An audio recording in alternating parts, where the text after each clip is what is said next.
National Geographic to Drew Morfitt and Bernie Quinlan. Gentlemen. Afternoon, Dennis, and it should be a great day. You're going to laugh at this, but I reckon the crowd last week helped the Crows over the line, because when they kicked goals, there was a reaction, and they haven't had that all year. There's no doubt about that, They'll Drew. get it and today especially today, they'll get it again here at Waverley Park. The crowd has built up, and there's plenty of the Adelaide colours in that crowd. So, they buried Carlton. Well, that's a payback, because last week in Melbourne, a radio station here buried the Crows and the Eagles, but they came up trumps. Well, 79 points the last time they met, the only time they've met this year. But I wouldn't worry about past history, because they really got rid of all that last week, didn't they? Because they'd lost twice against Hawthorn this year, the Crows, and came out and won that game by 15 points. So this should be a very tight game, Drew. I don't think it'll be either one-sided either way, one way or the other. And I think the big key to this is, can the Crows hold Steve Kernahan? Yeah. Well, you consider their only away wins for the season were against the bottom three sides, Brisbane, Sydney and Richmond, until last week when they defeated Hawthorn. A major breakthrough for the Crows, and they'll gain a lot from that. I thought they were gone in the last quarter when the Hawks hit the front, so to come from behind and win it was terrific. So let's have a look at the sides as they picked them today. On the Carlton side, of course, we've got Silvani, played a great game last week at fullback. Michael Sexton's played every game of the season at centre half-back. He's been terrific. And my tip for the Brownlow medal, Greg Williams in the centre. Ron DiUlio on the interchange bench has got a little bit of pace, something that Carlton has not had in the side this year. Of course, Steve Kernahan at full forward has been magnificent. Had a knee injury there for some of the season, but he seems to be back in full in his best form at the moment. And Earl Spalding also played a great game last week against Essendon. Well, I agree that Steve Kernahan is the key, and Adelaide in a bit of trouble at full-back. Firstly, Ben Hart, an All-Australian, injured and couldn't take his place. Then they named Rod Jamieson at full-back, but he has been at withdrawal because of a chest complaint. We're guessing that Tasker might get the job, but when they played at Princes Park earlier in the season, after Hart had 3 goals kicked on him quickly, well, it was Smart who went back there, but I don't know that they can afford to take Smart back because he's been such a good forward this year. So full-back will be a problem against, guess who, Steve Kernahan. And a South Australian and a West Australian prowling the boundary this afternoon. We say good afternoon to Max Stevens and Ross Glendinning. Good afternoon, Dennis. Great conditions here. I mean, a little bit of overcast, but okay. Actually, just watching the game before, Max, actually the conditions are very good. The ground's terrific, and I don't think we'll get much rain at all, if in fact it does rain. Adelaide Carlton, how do you see it? Actually, I'm favouring Adelaide a bit, Max. I just think their form's been very good, and Carlton last Saturday night, whilst they played reasonably well, just struggled a bit, Max. And I just think that the run of Adelaide has been very good, and I think Carlton might have a trouble keeping up. Well, Carlton, Stephen Kernahan, going to be a great worry for the Crows. Yes, we just heard Drew and Bernie talking about that, Max, and I think the difficulty there now with Jamieson not playing, they might have to look at someone like Wigney, Max, who came in last week and did quite well at centre half forward or in the forward area. I agree, I don't think you should move Smart from the half forward line. He's been terrific there, so a bit of a problem, but I think Wigney might be the bloke who could do the job. Rod Jamieson out for Adelaide, that's a huge blow. I mean, it could unbalance them. Would you see it that way? Well, that is the problem, of course. I think he's been a player who's played wing, half forward, now slotting to full back. He's that versatile type of player, Max, who also, with his kickoffs, is a very good kick of the football, so it does unbalance him a bit, but I still think that Adelaide might get up. It was said during the week that out of all the sides, the one side Adelaide doesn't match up well against is Carlton. Yes, well, that's interesting, but I think conversely, Max, that Carlton don't match up that well with Adelaide, so the run in the midfield of Adelaide is very good, and that's where I think Carlton may struggle a little, and their reliance on Kernahan, I think, is just a little bit too much. Spalding's a terrific competitor, but he's not a goal-kicking type of player. Now, you might say that if Modra doesn't fire, where do Adelaide get their goals? But when they've got Liptak, Smart, that sort of player that can chip in with the goals. Silvani, Modra? That's an interesting one. I think Silvani might find Modra a bit quick. If it's one-on-one, Max, it'll be quite okay at a high ball, but if it's a pace to a lead, I think Silvani might get caught behind. Just jumping in there, Max, who do you like this afternoon? Ross going for the Crows. Well, I'll definitely go for the Crows. Be a close game, though, but Adelaide just. Well, I'm hoping it'll be Adelaide. Yeah, good on you, Max. Got 2 for the Crows already. Standard Crows. What do you think, Drew? Well, I'll try and even the ledger. Actually, the Crows' worst defeat this year was against Carlton. I'll go the Blues. Well, I'm with the boys on the boundary line. Dennis, I'm going for Adelaide. I tipped them last week against Hawthorn. They've broken the ice over here in Melbourne, and I think they can do it again. Well, I've got to say, I like the Crows as well. What do the bookmakers think? Let's take a look at the Premiership odds. This is from the Melbourne Tabloid. Carlton Premiership favourites at 6-4. You've got to say, coming into his second semi-final, Adelaide at 9-2 for the grand final in the Premiership. Great odds there. But Carlton, West Coast, Essendon and Adelaide, how the bookmakers weight them. Today's game is part of the Carlton and United Breweries 1993 AFL Premier. Carlton took on Richmond at Waverley. The Tigers kicked only one goal to half-time, but after the long break, the Tigers' Marty McMillan came on to spark a Richmond revival, which saw them hit the front during the time-on period of the final quarter. There's a free hit, it's a goal! It's McLean! Richmond in front for the first time in the match, where McMillan has already kicked 2 goals, coming in trying for 3. McMillan bobs up on the scene. It's on, it's good! It's a goal, I say! Yes, it's a goal! The Blues fought back desperately, however, and a goal to Barry Armstrong levelled the scores with seconds to go, leaving both teams deadlocked on 61 points each. It's a charge! Armstrong! It's a goal! They're level! The scores are level! Second semi-final, and guess who? They've got support, but not as much as the Blues this afternoon. And I think quite a few non-partisan Victorians going with Carlton. They apologise for that, but then again, they don't like the alternative. The Adelaide Crows, a chance to advance to the grand final. Terrific finish for them. They beat Collingwood. They forced their way in, got a bit of luck. Of course, last week the luck continued when the West Coast Eagles won. And now, 4 quarters of football away from what will be a fantastic result for them, a place in the grand final. So welcome back to Waverley, just in time for the announcement of the Norwich Rising Star Award. Here's Craig Willis. In its inaugural year in the AFL, the Norwich Rising Star Award has created a huge amount of interest. 22 nominees were selected during the home and away season by a panel with a wealth of experience, consisting of Russell Ebert, Gerard Healy, Ted Whitten, Mal Brown, Ricky Quaid and AFL boss Ross Oakley as the non-voting chairman. Ross Oakley had nothing but praise for the Rising Star concept. There's no doubt the talented list of nominees are at the top of their career path, which forms a very important part of our national development program, starting right at the bottom with Vic Kick and Auskick and progressing through the ranks to the Teal Cup and ultimately onto the AFL. Essendon coach Kevin Sheedy was pleased. The Bombers had 5 players, including Dustin Fletcher and James Hird, as nominees. However, it was Brisbane Bears utility Nathan Buckley who was named the Rising Star of 1993. At 21 years of age, Buckley already has a great record, a McGarry medal, a premiership with Port Adelaide in the SANFL and an assured future in the AFL.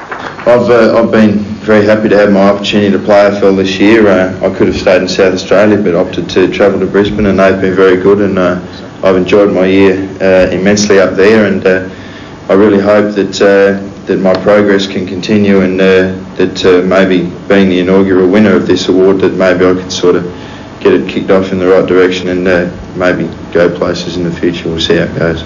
For his efforts, Buckley receives this bronze statue, inspired by the name Rising Star. He also was given a financial boost. At the start of 1993, Norwich invested $10,000 on behalf of the eventual winner.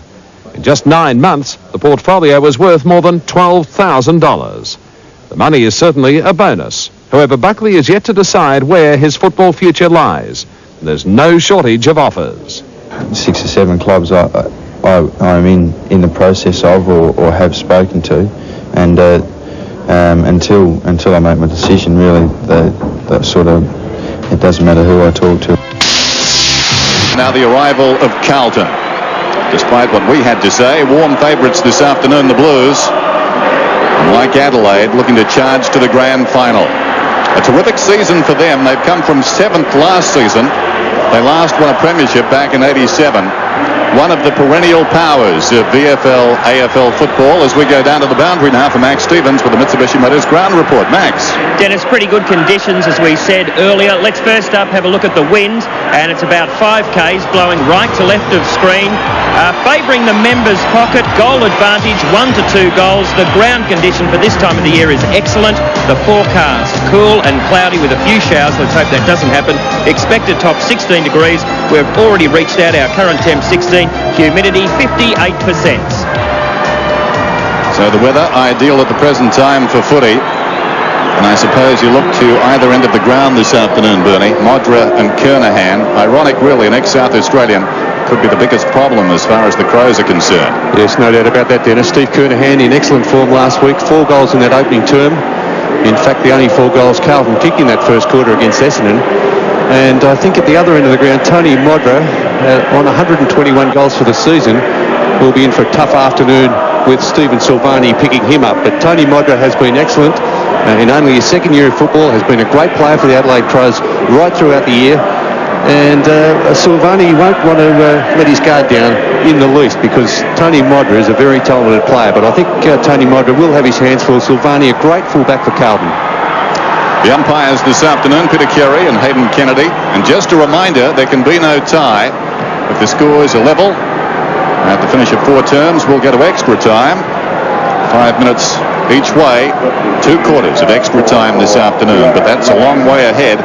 At the present time, both these sides looking in the shorter term. They want to finish it off in 4 quarters of footy. We're just about set to go then for the national anthem from the West Australian, Earl Spalding, who came across to play with Melbourne. He played in the grand final with the Demons, and now a chance to go to his second grand final, this time with Carlton. And I suppose a lot of people doubted that Adelaide could get to this game. Rank outsiders going into that game against Hawthorn last Sunday. Drew, you saw it. What were your impressions of their effort? Well, I just thought they were fantastic, Dennis. And as I said in the opener, once Hawthorn hit the front in the last quarter, I really thought the force was with them. So for the Crows to come back, inspired by a lip-tack goal that bounced through from about 70 metres, then that is the sort of thing that's going to lift a team. And they followed up with a couple more. Lip-tack was magnificent all day. And Smart on the forward line has been a genius move this year, really, by Graham Corns. He was an All-Australian defender, but by gee, has he given some defences some trouble this year. And Graham Corns, Bernie, has been innovative. I mean, he swung Wiedemann onto the forward line as well, and suddenly they've got some muscle down there. A player like Wiedemann can buy a bit of space and time for the lip-tacks of this world. Yes, that's true. Very true with that, Dennis. But Wiedemann, he was sort of having his problems at halfback. He was in and out of the side. He looked like he was going to be a very good halfback at one stage, and then he was out of favour because he did some, rather undisciplined things that gave away goals, when they could least afford to give goals away, the Adelaide side. But playing at half forward, he has been very good. But then again, Dennis, I was talking to an ex-Hawthorn coach the other day, and he said, if you ever wanted... that? How recent the ex? Not the recent ex one. He said to me, if you ever wanted to coach AFL football, it would be the West Coast Eagles or the Adelaide Crows. He said, I could coach until I was 95 with those 2 sides. Well, I don't know about that. Michael Malthouse has had his problems, of course. Well, Alan Joyce wouldn't have been sacked if he'd had that record with the Eagles, because they reckon he got the sack because he went too defensive. And the Eagles are very defensive, and that's the way they go about it. Absolutely. Yeah, funny business, isn't it, the old coaching? Very strange. They won a premiership by doing it, but it wasn't good enough at Hawthorn. Now, this crowd has really filled in now. It's probably up around the 50,000 mark, which is terrific. A late arriving crowd, but they're here en masse now, and a lot of support for the Adelaide Crows. As we said at the outset, they've been prepared to travel by plane and car. Last week and again this week. They're guaranteed today and another final round appearance. Perhaps they could play next week and the following week as well. And of course, factored into all of this is the chance the West Coast Eagles could play the Adelaide Crows somewhere along the line. Either a preliminary final or a grand final. Yep. We're standing by for the national anthem now at Waverley, getting ready for the second semi-final and a berth in the grand final in a fortnight's time.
Big roar goes around this ground, and the city of Adelaide holds its breath.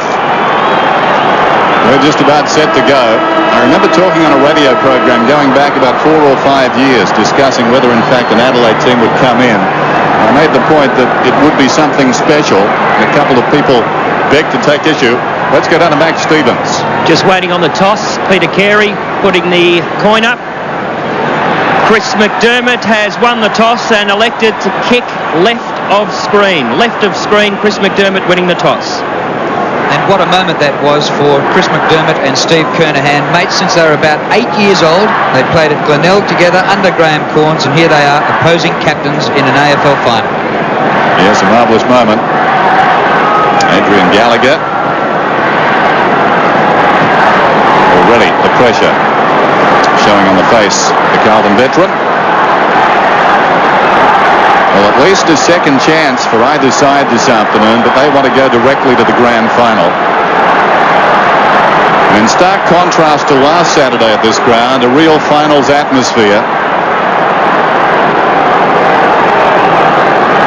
Well, Steve Kernahan, we talked about who might pick him up after the problems at fullback for the Adelaide Crows. And Kernahan is going to be a problem for any defence. And we'll have a look now to see who goes down to pick up Steve Kernahan. Pittman. There's Tony Modder at the other end of the ground. Well, no surprises there because Steve Silvani did such a good job last week on Big Paul Salmon. So, as I was saying, a tough afternoon ahead for Tony Modder. Nigel Smart picked up by Mil Hanna, who spent a lot of time on the centre line. Of course, he was a late withdrawal when they're only meeting this year. Well, Brent Heaver kicked 5 goals against Adelaide the first time round, and he's picked up by Visco. And Earl Spalding, who did a very good job at centre-half forward, being picked up by the shorter Rodney Maynard. Away we go in the second semi-final. Madden and Wren. It favours Madden. He gets it down. Bickley upended. McKay coming through strongly. Bickley will get the free kick. What a season he's had. Mark Bickley alongside the centre circle, probing kick down towards centre half forward. Smart props in front. Hanna knocks away Liptak, one of the stars in recent weeks, pulls it back too far. It bounces out of bounds in the left full forward pocket. Matthew Liptak. Actually, Dennis, that's also a very good move with Hanna, I think, going to centre half back. He has the pace and the agility to go with Nigel Smart. Graham Corns. Madden in front. Sexton from the side. Williams couldn't control it. Shows courage to dive in after it. And the whistle. Bounce. Left full forward pocket for the Crows. Greg Williams nursed through the week, doing gym work and swimming. He didn't train once. And he's just going to get to the end of the season with that knee. Cleared out of the pack and bounces out of bounds. David Parkin and Colin Kinnear. Interchange for the Adelaide Crows, David Brown and Sean Tasker. Boundary throw in, half forward for the Crows. Palm down by Madden to Williams. He gets clear on the left boot. The kick only to half-back flank. Tregenza charges at it. Diulio tries to palm him off. Lost control of the football, but the whistle's gone, and it's going to be an Adelaide free kick to come back to McDermott. There's a free there against, I think it may be going to Tregenza through, because Rowan Welsh, when he was about to be tackled, fended off with a palm to the face. Inside the 50. Oh, uncontested. Bone should have taken the mark, but snaps for goal anyway. In the goal square, a big chance. Wigney gets the first goal.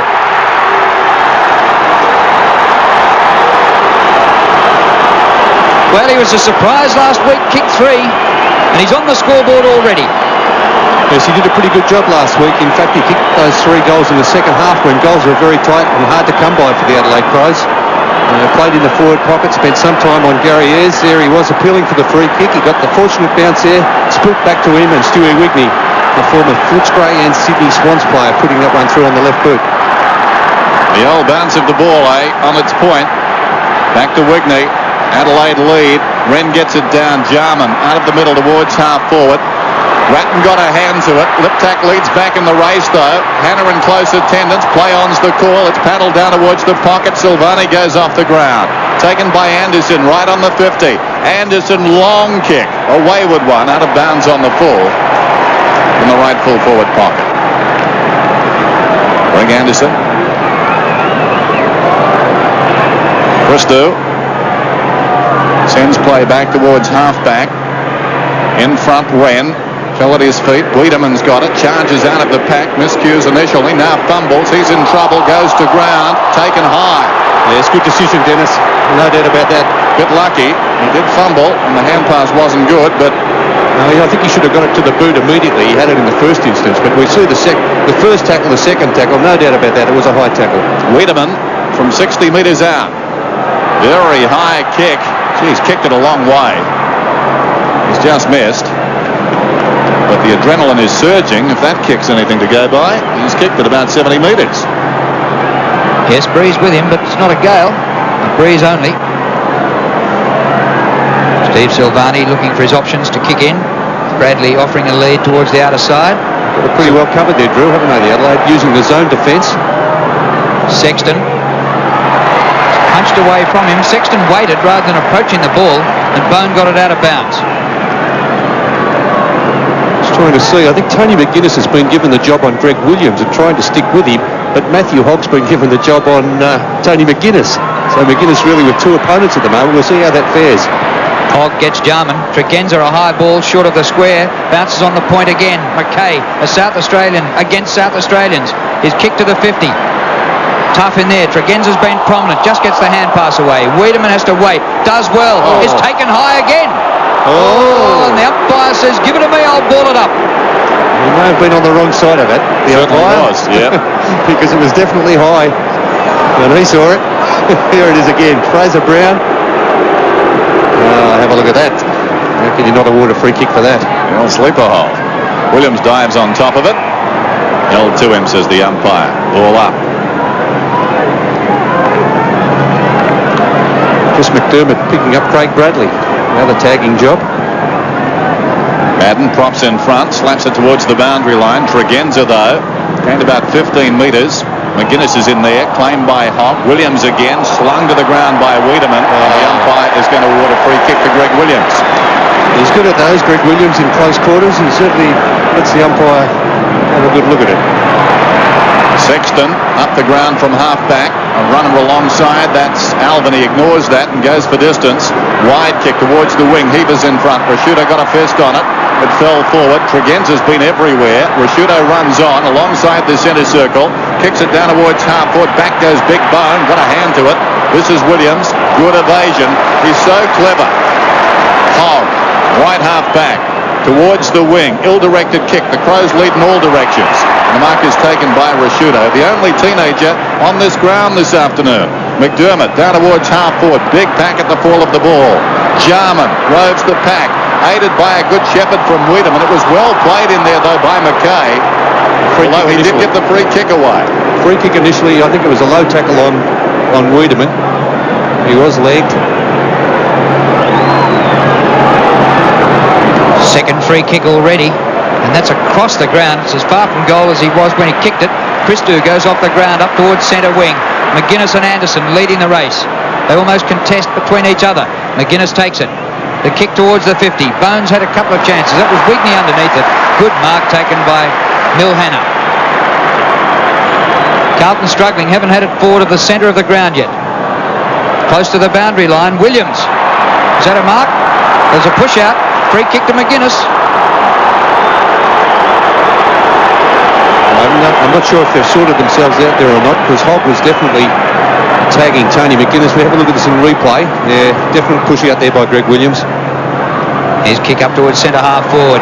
Madden backing into the pack. An excellent mark by Big Harry Madden.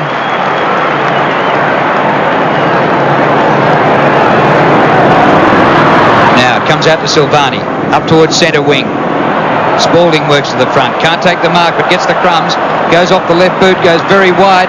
Anderson leads the race here. McDermott doing the shepherding for him. Anderson needed a good shepherd too.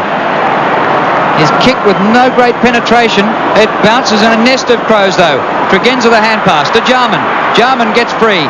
Spears the pass low to full forward. Wigney again, but Christou this time in front takes the mark. The Crows have started well though. The ball goes to the outer side. This is Scholl. If we go back to round 12, Carlton got the fast start and won the game big. 6 goals to 1 in the opening term. It doesn't look like that will happen this afternoon. The Blues rarely forward. This is Bickley to Anderson. hurried kick. They're winning right across the centre, Adelaide, at the present time. Madden gives it away. Wren's got it. 70 metres out. High kick. Wigney and Christou. Christou timely fist. Concedes a behind. Well, I think that situation has sorted itself out. Matthew Hogg now picking up Jarman. John Dorotich looking on, interested spectator. I think he may have played possibly his last game with Carlton Seniors, with, of course, the trimming of the list next year. So score a point to Corns at the moment. Silvani boots in. Good kick too.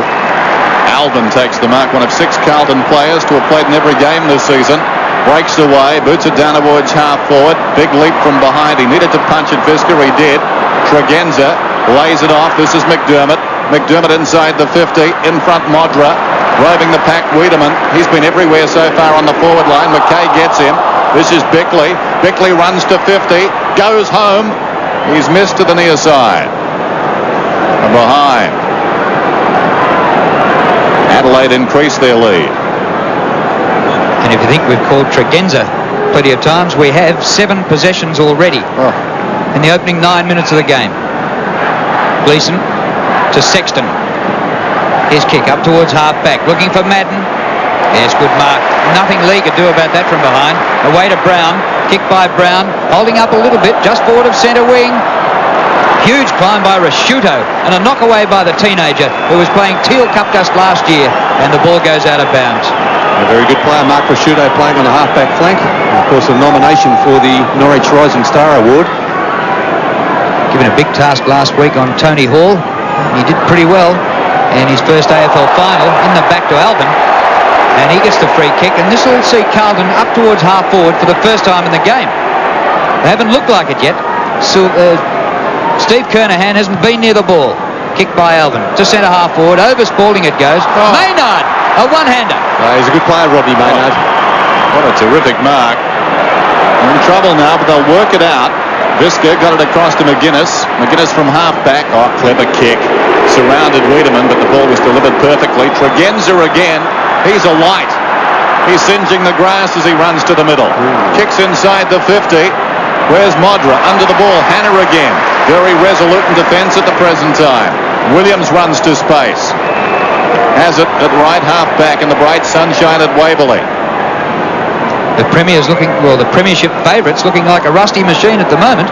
Williams cross the ground. Heaver, one of these stories of the season.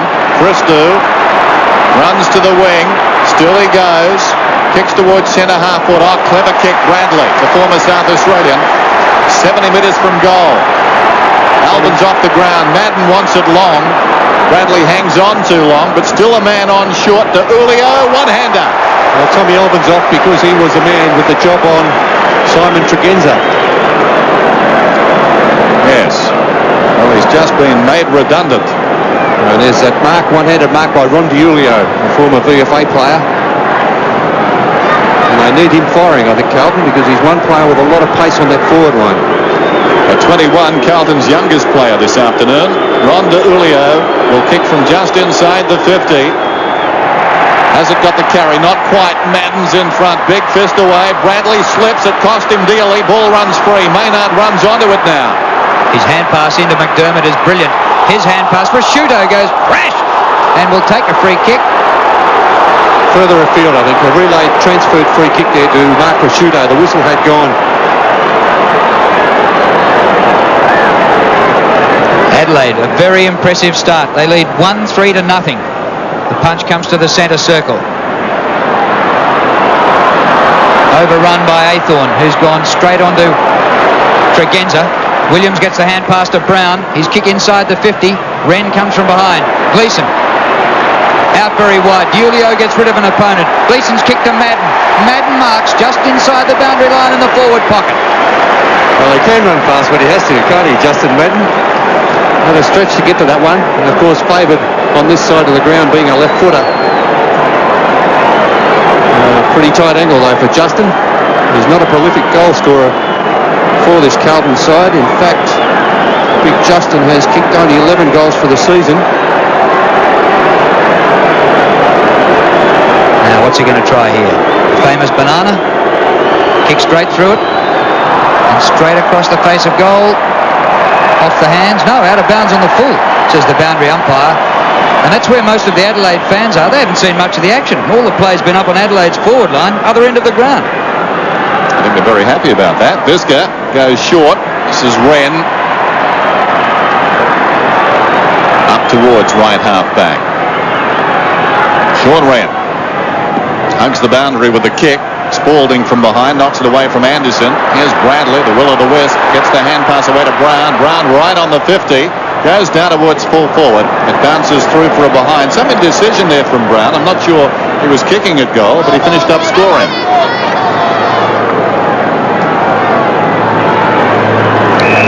Lee, the umpire, was still waving the flags.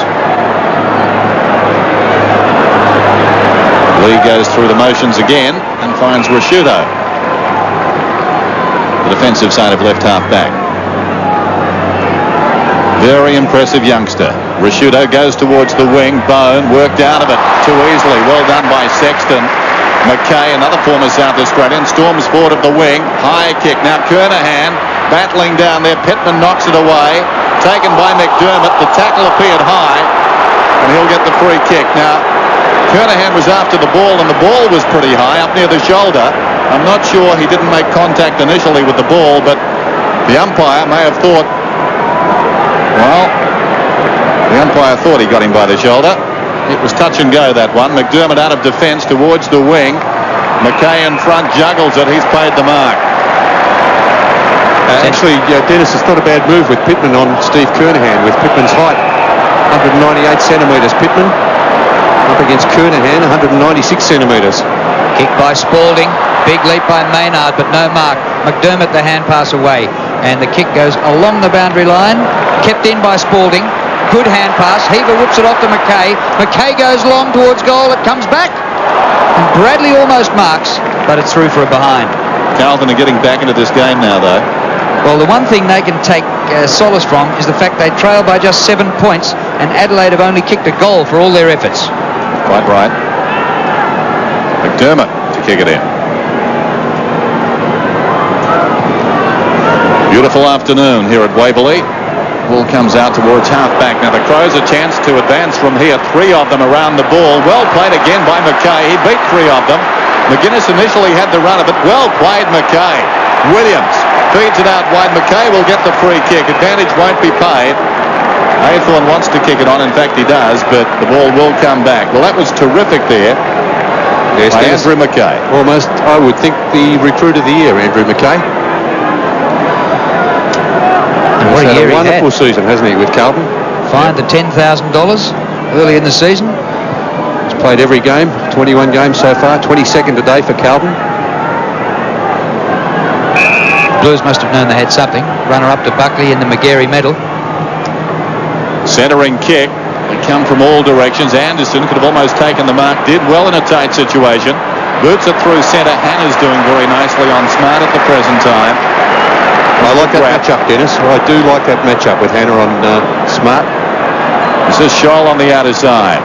Over the top. Christou. How will it bounce? Awkwardly. Tregenza worries him out of it. Tregenza goes to ground. Carlton, as you can see, they're in number. McGuinness wide of the pack. Off the boot. Bad luck there. Williams trying to trap that ball with the foot and direct it to his own advantage. Popped it over the boundary line. Carlton bench. Alvin paying the price of Tregenza getting early kicks. Here's McGuinness from half back. Good kick on the wind. Not a strong breeze. Sexton up in front. Couldn't hang on. Still he battles after it. Ratton comes in. Christou's got it now. Kick by Christou to half forward. Williams the only hope for Carlton. Wren charges over the top.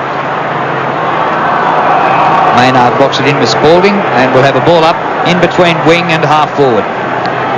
Just at the moment, a couple of the Adelaide forwards not leading for the ball. One Bone at centre half forward. Or across that half forward line. And Wigney in the forward pocket, both trying to use body on body and coming out second on most occasions. Madden tries to palm down. Wren copped an elbow there too. That hurt him. McDermott slow to get up, and Madden slow to get up. Mind you, when he stands up, he's got a long way to go. Wren, the youngster. Madden, the veteran. Neither of them. Gleeson won the tap to Bradley. A centering kick. Dive at full stretch, doesn't come off. Scholl gets the hand pass to Heaver. One out is Kernahan. Nothing Pittman could do that time. And here is the potential star for Carlton getting his first decisive touch. Yeah, what a champion Steve Kernahan's been since he's been at Carlton. The leading goal kicker every season since he's been there. He took over as Carlton captain in his second season. That was 1987. And there he is getting away from Pittman there to take a comfortable chest mark. Kicked 4 goals in the first quarter under lights last week. 6 for the game. Kernahan, 40 metres out, has goal. Dominated the last 10 minutes. This is Gleeson, smothered off the boot. Lee on his knees. Down towards half forward goes the hand pass. Anderson runs onto the loose ball, pulls it back inside the 50. Chance for Modra, left it behind. Christou soccers it to his own advantage. Away he comes. Kicks it around the outer side. Carlton there in number. McKay, Bradley's on the assist. Jarman will need to go. He works hard, Jarman, but weight of numbers tell his story. Bradley over the top, sweeping hand pass. Gleeson, one of the stars last week, could have been taken high and again pushed in the back. They'll get the free kick. The case for 50. Silvani injured in that last exchange on the forward line for the Crows. I think Modra gave him a backhander unintentionally. Maynard goes up. Spalding's not happy. Well, we don't like to see that, Earl. If things don't work out, it's no use abusing your teammates. Maynard's got the ball. High kick, back towards the wing. Bones in front this time. That's better. Knocked away by Sexton, taken by Gleeson. Coming through strongly, Lee. What a terrific season he's had. Boots it down towards half forward, so the Crows attack yet again. Liptak in a foot race with Ratton. Ratton played it very well. Cleared a path for Silvani. Silvani gave it across to Hanna. Hanna comes away with dash to Ratton. On the burst, up from the back pocket, it's Christou. He's got pace, this young boy. Kicked by Christou to half forward. Spalding at the back. Maynard giving him a lot of trouble. Julio lost control of it. Heaver goes to ground. Gets the hand pass across the ground to Bradley. Too high. Whistle's gone. Free kick to Heaver. Really, Adelaide having a lot of problems around half forward. Nigel Smart has not had a touch yet. Randall-Bone not doing much. And Wigney in the forward pocket, very quiet. Kernahan on the lead. Takes the mark, but I fancy too far out to score. Looks to pop off a short pass to the pocket. It's come unstuck this time. Visca. And the ball over the boundary line, and we'll have a throw in. Bad option, that one, I think, from the Carlton skipper, Steve Kernahan. Well, the Crows certainly dominated the first 10 minutes, but Carlton have had the better of the next 10, and the score is 1-3 to 1-2. Adelaide just in front. It comes down to McGuinness. He clears the area for Adelaide. Push out, a Shepherd, and it's a Carlton free kick to McKay. He wasn't sure it was his. Kernahan's a long way from goal, 70 metres out. Steers the pass short for Madden. Well, Big Harry's going to have his second shot for goal. A good 50 metres out, though. Yes, I think the distance may test Big Justin. Get a good idea of the breeze here, though, with Madden having this shot from maybe just inside the 50. Well, Kernahan really didn't get back to the goal square after he offered that previous lead. It's no good him getting kicked 70 metres out, surely. Kicked by Madden, holds up. Spalding behind, Wren in front. Bradley trying to paddle the ball out for a teammate, but it's taken over the boundary line by the youngster Rasciuto. Well, the sign's not good at the present time for the Crows. This game has turned considerably. The players, they need to deny possessions. They're getting touches. Bradley, Williams, Kernahan. The longer you keep them out of the game, the better it is. And the ball across half forward, coming through strongly down there was Wiedemann. Williams did brilliantly to Aythorne, smothered off the boot well. It ricochets outside the 50. A throw there against McKay. Now push in the back against McKay. That was a brilliant smother by Bickley. Across it comes to Brown, 55 metres out. Kernahan's the target, and why not? It comes forward of the pack. McDermott bumped in the back. No free kick. He played it well. Kicks to the outer side. They can make something of this. Wiedemann has to wait. Runners all around. He feeds it back to Anderson. Tregenza runs on. Tregenza's got it now. Liptak is on. He needs to find him. He spots him down the ground now. Liptak can take it and go. Liptak runs to just outside 50. Pulls it back, intended for Wigney. And Wigney's taken the mark. That's better. Wigney must get in front. of Angelo Christou. The domino theory around the outer side. One caught out and suddenly it fell into place for the Crows. Yes, Tregenza has had a big impact on this match. Here we see spilling nicely there for Liptak. And the kick into the forward line. This time the forward's in front, not trying to use the body. Whitney going in his second, and he's got it.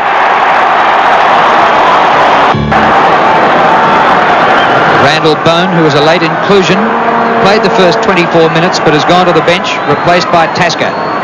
Bounce in the centre, knocked down by Madden to Bradley. Now Gleeson up to half forward. Spalding a good lead, gets rid of his opponent, can go on. Earl Spalding on the run, and as so often happens, he wins the ball well but can't kick for goal. Yeah, that's a waste, isn't it, by Big Earl? He played a very good game last week on Saturday night against Essendon. But as Drew said, quite often his kicking, especially on the run, lets him down. An irony in this game, it's 2 goals to 1. The 2 goals for Adelaide, kicked by a Victorian, Wigney coming from Leon Gather, and Carlton's goal kicked by a South Australian, Kernahan. Knocked up the ground by Wren. Mr. Spalding again, just took half a second too long. That's mother again by Bickley, Drew. Maynard, who starred in the SANFL last week and won his recall, off to McGuinness. His kick to half forward. Smart can't get into the players yet. Hannah. Well played by Mill Hannah. Off and running. Dodging, weaving, but a good tackle by Wiedemann. Now brings Athorn in. High kick towards half forward. Rashudo wasn't a mark, not according to the umpire. Maynard over the ball. Oh, clever hands. McDermott. You've got to like the boy Bickley as well. He's terrific. There goes the kick inside the 50. Modra was up. Loose ball behind. Liptak. He's cagey. Watch him here. He works against Ratton. Modra has it. Great tackle. Shoulder bring him down. Back comes Liptak. They tie it up and the ball up. Well, Bickley 2 smothers and he missed McKay. And when McKay, I think, watches the replay, he'll breathe a sigh of relief. You're right. The crowd went, ooh. He spotted him from 20 metres, didn't he? It was like a homing device. Won by Madden. This is Liptak in trouble, holding the ball surely. Heaver, he'll take it on the outer side. Brett Heaver, without question, the prize of last season's mid-season draft. 45 goals this year in 21 matches. And the tackling in this game has been superb. The mark by Wren was about 3rd in line. Oh, he's a good young player, Sean Wren. 12 votes last year in the Brownlow. Very impressive. From centre wing. Minute and a half to go to quarter time. Heaver at half-back flank for the Blues. Back to centre wing. Williams is there. Maynard in front. Can't bring the mark down. A wrestle. And there's Chris McDermott, last to get up. Steve Kernahan won the best and fairest at Glenelg 3 years in a row. Came over to Carlton. And McDermott won it the next 3 years in a row. Madden. McDermott to Jarman. The old firm. High kick towards half forward. Ratton comes across. Unkind bounce. Lee played it superbly. Liptak to McGuinness, who measures the kick from 45 metres out. And uncharacteristically has slipped it across the face. Tony McGuinness finding some space there. Got to be a strong candidate for the Brownlow. Approaching 450 kicks for the season. That's number 1 in the AFL as the coaches look on. McGuinness this afternoon, already 7 kicks. Here's Silvani. Would have 10 goals against Fitzroy back in, I think, round 16. Kicking in. Finds Heaver. Heaver, about 25 metres from his own defensive goal, stumps the ground. It comes to Hogg. Lucky let off for the Blues. This is Ratton.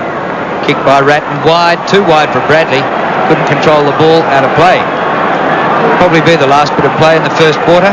A very low scoring affair. Adelaide 2-4, Carlton 1-3. Smart going in ruck against Madden. Pops one over his head. Wiedemann. Caught by Bradley. Umpire said, give it to me. He won't have time to ball it up. That is quarter time here at Waverley. And it's a 7-point lead to the Crows. 2-4 to 1-3. Whitney has 2 goals for the Crows. For Carlton, The sole goal scorer, Stephen Kernahan, down on the boundary. Max Stevens is tagging Ross Glendinning. Very good. Well, Graham Corns made the point that 10 minutes isn't going to win you a game of football. He was particularly happy with that first 10 minutes, but he said they didn't carry it on. That was pretty obvious. Tony Modra, he had a quiet word to him. He's asked him to lead. He said he's not particularly happy with the way he's playing. Corns also concerned about half forward, wants a lift there. Randall Bone coming off at the 24-minute mark. Sean Tasker going to a pocket, and Wigney across half forward now. Well, David Parkin was quite pleased with his back half. He thought the players worked very hard there, particularly the way the ball was coming down quickly. He had a good word with Greg Williams and Craig Bradley, both their respective opponents in McDermott and McGuinness, getting a fair bit of the ball. They're going to try and tighten up there. But he said, now watch your kicking. The kicking hasn't been as good as it should be. Midfield must be much better. Great matchup, that one. Lacks a bit of height, but great attitude. Let's take a look at the stats so far. Well, a very tight opening quarter there. Carlton on top in the stats, in fact. Not by a lot, but they just look at the marks, 24-11. Certainly well on top there. Adelaide on top out of the centre, bounces Wren and Madden. I think Wren, as this game wears on, will have a bigger impact on the game because of his fitness and more agility than Justin Madden. And free kicks pretty even as well. Hit outs 10-3, favouring Justin Madden. Tregenza 9 possessions in the first quarter. Heaver 9 for Carlton. McGuinness 7 kicks. McDermott 4 and 4.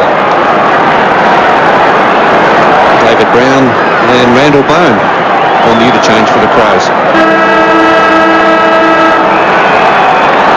Now Carlton with the slight breeze in the second quarter. The Crows lead by 7 points. Madden faces Wren. Wren a decisive hit out. But now it's up for grabs. Aythorne clipped round the ear, came on to replace Alvin. And interesting that Aythorne is at his 5th league club, so he's really been around for a total of 81 games. Try this for size. Essendon, Footscray, Fitzroy, Sydney, and now Carlton. We could just about hold the record, Drew. More clubs than Jack Nicklaus. Lots of socks. Bickley can't get his boot to ball, but gets fist to ball. Now to Tregenza. McDermott up towards the 50, and Tasker takes the mark coming up from the pocket. So Christou, who had quite a bit of the ball in the first quarter, his opponents kept getting the ball as well. Christou had 6 and 1 in the first quarter, but Wigney kicked 2 goals, and now will Tasker kick another one? Too far out, it holds up. Edge of the square, Modra didn't get a touch in the first quarter, and the ball's flipped over the boundary line for a throw-in. So you could have almost had that at the second grab there, Tony Modra, but it was knocked, I think, away by his teammate in Liptak. Here's the throw-in. Wigney in front. Directs it down towards the goal face. Modra keeps it alive. Ratton at close quarters to Silvani, and now Sexton runs it out. Boots it towards half-back. In front, Hogg over the top, Jarman. Well done by Bradley. Charged the hand pass down, then kicks it out towards the wing. Big Wren left it behind, but he's got support at close quarters to Lee. Lee gets it wider, stretched it, got it to Rashudo. His kick was a shocker though. In front, Gleeson went to ground. Diving in with courage, Lee. This is Scholl. Still Scholl on his knees, was tripped. Brett Scholl, left half back. Plays on. Not a particularly good kick towards the middle. Spalding missed it. Tregenza, who started so well, very important player for them, gets it to Anderson. Anderson across the ground to space, and Maynard, a runner outside Rashudo. Rashudo kicks inside the 50. Wide of the mark, it's missed by a rat, and Tasker slides in. The umpire says holding the ball. Gee, that's a tough call, Dennis. In that situation, he was at full stretch. I don't think he had the ball trapped underneath him. There's Christou. If anything, the tackle by Christou was a little clumsy there. Ball towards the outer side. Spalding, terrific grab. Magnificent mark by Spalding. Pops out the hand pass wide. Sexton up to half forward. Kernahan a long way from goal and just about over the boundary line, but the mark is paid. Kick and a half to goal from there. Gleeson. Lee a good spoil. He's a good player. Carlton were just about to make a change there too, with Spalding charging across towards the interchange area and Rowan Welsh. And they put their hand up, so that mark may have saved Earl Spalding. Good mark, just in the nick of time. Kernahan tries to take clean possession, tries to soccer off the ground. Visca looks for the boundary line and finds it. And the umpire calls for a throw-in. Chance here for the Blues. They've kicked just 1 goal 3 for the game, but fortunately for them, their opponents just 2-4. Kernahan works to the front, but Pittman palms it away from him. Brown, a wrestle for the ball between Brown and McGuinness, and a ball up. And the work in close, well, it's just like a title fight. Plenty of work to the body, lots of tackling, some of it illegal. Heber claiming a free, nothing doing. Rasciuto poised for the youngster. Bickley, well done. Rasciuto again. Gee, they didn't have a centimetre to work in there. Hogg, and over the top, terrific mark, Aythorne. On in place of Alvin, 80 metres from goal, a centering kick. Still outside the 50. Well, right on the line, Anderson juggled it. Well, almost held the mark. Wren socketed off the ground. Maynard feeds it out. Anderson, the hurried kick towards the wing. Up comes McKay with support. Wiedemann gave a strong contest. Brown the first on the assist. The hand pass ill-directed. Anderson's run on. Tregenza, the 2 wingmen on the same side of the ground. Tregenza down towards the 50. And the mark is held by Smart, who's been well held. Smart, not a good kick. Ratton, uncontested. That was Nigel Smart's first kick. So Mill Hanna doing an excellent job across half-back. Speak of the devil. Whoops, Mill in trouble. Mo's got him. Socket off the ground. It ricochets off Liptak, out of bounds on the full. Carlton very lucky there. That was dead set, dropping the ball, holding the ball. Well, unless he got a little hand pass away, Drew. Let's have a look at that again. Yeah. Little hand pass. So the umpire just in the right position to see that. He knows no fear. Hanna quite prepared on all occasions to go across the goal face as Hogg boots it towards the outer side. Rasciuto, well, that was interesting. And slapped it a mile in the air. Now he decides to wrestle DiIulio, and what's the decision? What? I agree with that, Dennis, because DiIulio grabbed him and dragged him towards him. Maynard stands his ground to take the mark. Well, that's the face of football, isn't it? Currently and for the future, that match-up between DiIulio and Rasciuto. Up towards half-forward, huge pack, off hands to Liptak. A beautiful hand pass over the top. Wigney comes inboard, it sits up for Jarman. He taps it, finessing, and it goes straight to Bradley. A bouncing ball. Williams has been pretty quiet. His left footer. Oh, Madden is 30 metres in the clear. Wren giving chase. Ooh. What a sprint. This is something to watch. Madden goes long for goal. He might have kicked it. Whoa. Sensational. Wren chasing Madden through the middle. Julio's off the ground. We've got a scramble at a bounce. Ron DiIulio. And well shone, Dennis. Well, DiIulio's had 1 possession, and Rasciuto has been far too good for him. Wren was held, no free kick. Sexton, well done. Here's Aythorne, the defensive side of the wing. High floating kick towards half-forward. Welch is there with Rasciuto. Welch does well. Heber, got a shepherd and a half. Down went Visca. It was Spalding who did the shepherding. Out came a defender there in lead. Tried to give it to Jarman. Back it comes to Hogg. Visca looking to atone. Brown finds Kernahan. Great football. And looking very good at the moment, Carlton. Whoa, and there was some squaring up in that pack. A couple of players looking for gentlemen they'd been in contact with only moments ago. Yes, there's a pass coming from Fraser Brown. And Steve Kernahan never lets him down with his marking power in front of goal. You get the feeling spurred on by Madden's run, like Manasseh's run. Carlton are making their move. Here's Kernahan. Well, not quite so quick for those who had stopwatches. Kernahan kicks and kicks truly. Problem.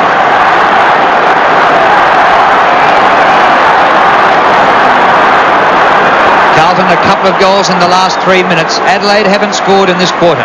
Wren beats Madden. Williams still over the ball and then paddles it forward.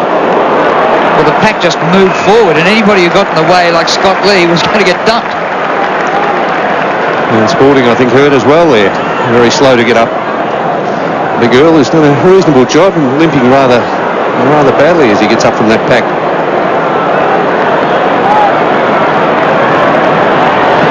Madden will be chatting to Wren about that goal. There's no risk. He back palms this. Welsh actually has done a few things since he's been there, only in a couple of minutes. The soccer off the ground goes to Ratton. His short pass, Brown centre circle. Well, Carlton looked rattled in the first 10 minutes of the game, but they're going now. kick by Brown. Kernahan sandwiched out of it. Free kick.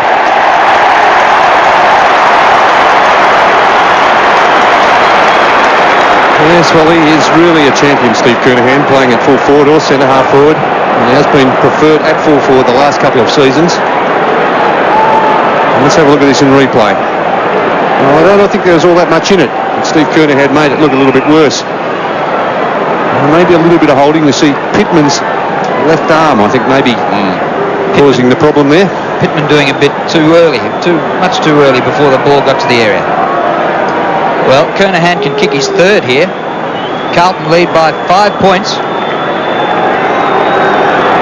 He has been their leading goal kicker in all 8 seasons at Carlton. That's just about over the top of the post, or behind. David Kernahan, his younger brother, also from Glenelg. Well, he can't get a run in this lineup. Named as an emergency. On the 7 Sports scoreboard, Carlton lead by 6 points. Lee very indecisive. Members side with a kick. Scholl in best position to go up and mark it. Almost did for Carlton. This is Gleeson close to the boundary line. Took it across. Pride not happy, but it was out of bounds. Just at ground level at the moment, Carlton seeming to get on top in that area. When the ball spills loose, it is the Carlton players mopping up on most occasions. Hogg is doing a pretty good job on McGuinness. Williams, now Gleeson. Gleeson deep in the pocket, pulls it back. Not a bad effort. Bent a long way, but behind. So the margin is 7 points now. David Parkin, who's seen it all before. His 8th season with the Blues, premierships in 81 and 82, and McDermott brings it out. Look out. Across the ground he comes. This is Lee close to the boundary line. Poor football by Adelaide. Nothing much happened there. It'll be thrown in. And one thing I've noticed, how the crowd has built up since the game started. They're standing in the aisles, and you don't see that too often at Waverley. There are some vacant seats, but not too many vacant aisleways, which is interesting. McDermott couldn't get a fist of that one. Lee goes towards the boundary line again. Gleeson battles it backwards cleverly. Here's McDermott. Pittman well up the ground. Kernahan with him. The kick to centre wing. Smart just cannot get a touch. Hannah has been his nemesis today. Just holds it up in the tackle. Madden one way then the other. And the pass was clever, except it went straight to the opposition. Anderson.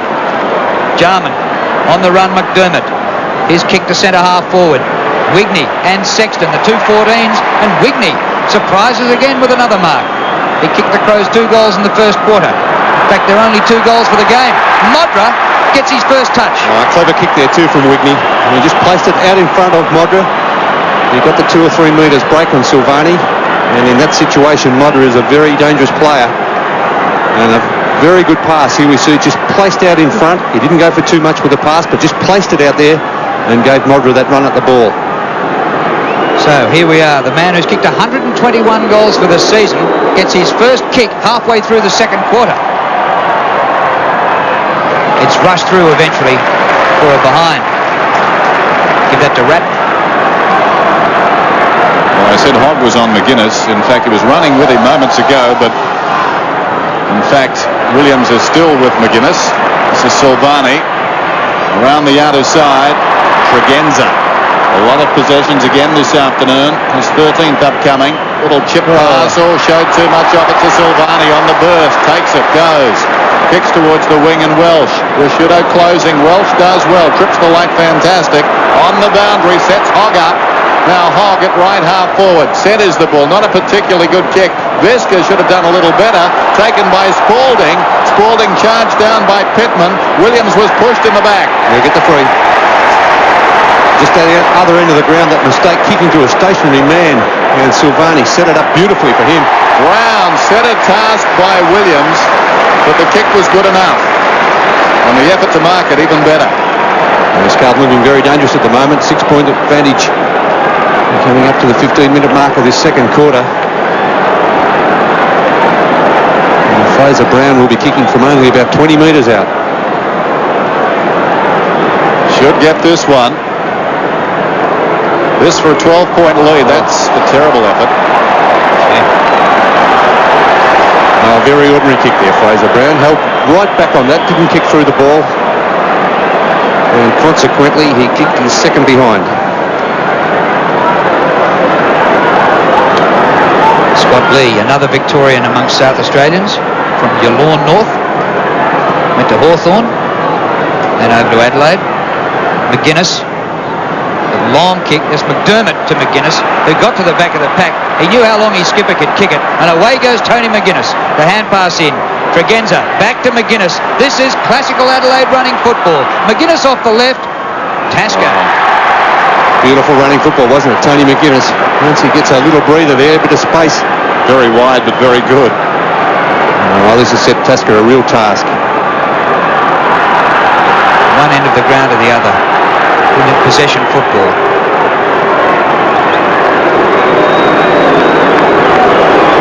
Tasker, 40 metres and on the boundary line. Across the face. Modra flies. Bounces off McKay and through for a rush behind. So Adelaide have 2 scores in this second quarter, and they're both rush behinds. They're 2-6. Carlton are 3-6. Silvani pinpoints it. This is Scholl in his back pocket.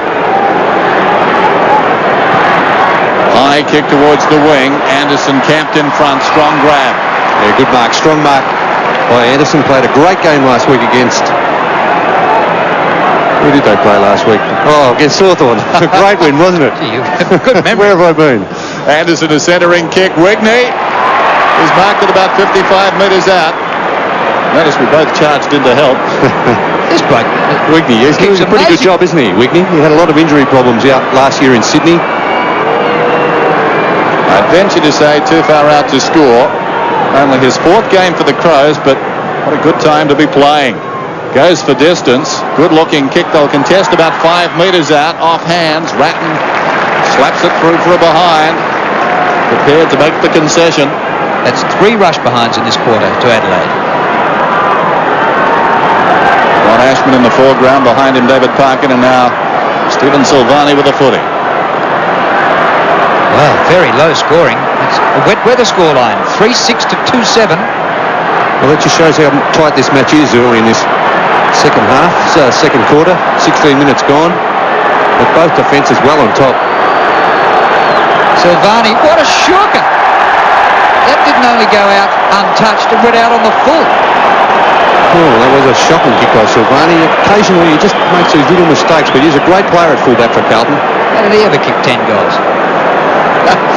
Well, Tasker's had a sight, hasn't he, from here? Yeah, practiced the last time. And this time he gives it elevation and direction, but Silvani, right on the line, takes a screamer. Well, it was dangerous play though, isn't it, from a defender flying for those big marks. But he had something to make up for. He was the one who gave the kick in the first place. That's true. There's just about the perfect kick coming in from Tasker too. It's hard to kick them from out there with that cross. Breuer is pushing it out from goal. Hogger high kick towards the members' side. McKay is up. Juggled mark, not paid. And the ball is pushed across the boundary line by Scholl. There he is. Modra with the fly initially, but over the top Silvani. He tried one of those last week. It didn't come off because it spilt to the ground and Mercury kicked the goal. Scholl goes off. Alvin is back on. Wren, meantime, slaps it down, taken by Bradley in his own half-back line. Releases Heaver, who boots to midfield. Spalding in from the side. Good. Very good. He's alongside the centre circle. Decides to go. Aythorne smothered off the boot brilliantly down there by Maynard. Lee against the flow. Got it to Jarman, who sweeps it out wide. Now Anderson. Hurried kick towards half forward. In front, the mark is held by Wren. Wiedemann did well. Kept his man from the contest. Let's play on, surely. Well, Wren... Well, the umpire must have been looking there, Dennis, because Wren certainly went as if to hand pass. Showing some compassion. The big man pops it onto the boot and finds McGuinness. McGuinness to Tregenza, who can run inside the 50. A question of accuracy. Now he's in trouble. Couldn't kick the ball. Maynard, little U-turn. Hard against the line. Kicks. Another chance right on the goal line, but the mark is held this time by Sexton. Scotty Lee in a bit of trouble for Adelaide. Seems to have a problem with that right shoulder. Ratton comes out to Bradley. When is a forward going to get a kick? Gee. Kicked by Bradley to the centre of the ground. They climb high. Welsh couldn't take the mark down to Brown. He pops it over the top. McKay, if he can take this mark or gather, will be out in the open. It's tapped on for Andrew McKay. He overruns it. Visca does well. Williams takes one high and will take a free kick. He's not too good, Greg Williams. I don't know whether it's all that bad. I think Greg Williams at times makes them look a lot worse than what they actually are. But he had his head down. He certainly gives the umpire every opportunity to have a look at it. Well, the medical staff reckon it was bad enough. They came from everywhere. Here we go. We'll have a look at it again. Williams with the head down. Yeah, he got him with the hip. It's pretty hip on hard top of the head. Yeah. Yeah, dangerous situation. And well spotted by the umpire. Greg Williams, one of my favourites for the Brownlow this year. Well, look what happened to Harding last week when he was met by a hip. It was a good night for him. Here's Williams steering in short to Kernahan. This time he can't take the mark. Ground level contest. Carlton free. Almost right in front and about 20 metres out. And Welsh has made a difference since he came on. Yes, he's not a bad player, Rowan Welsh. Of course, he did kick 84 goals in the VFA playing with Dandenong before he's picked up by Carlton. And there's that crude tackle there by Mark Prosciutto. He was a bit stiff, I thought, Prosciutto, but Welsh was going hammer and tongs at the ball, eyes only for the ball. Matthew Liptak coming off for the Crows to be replaced by David Brown. Liptak, one of their very best players last week against Hawthorn. Welsh for goal, across the face, and that's two misses by Carlton from about 25 or 30 metres out in this quarter. Brown and Welsh. Well, Liptak, 3 kicks, 3 hand passes. Not the same effect as last week.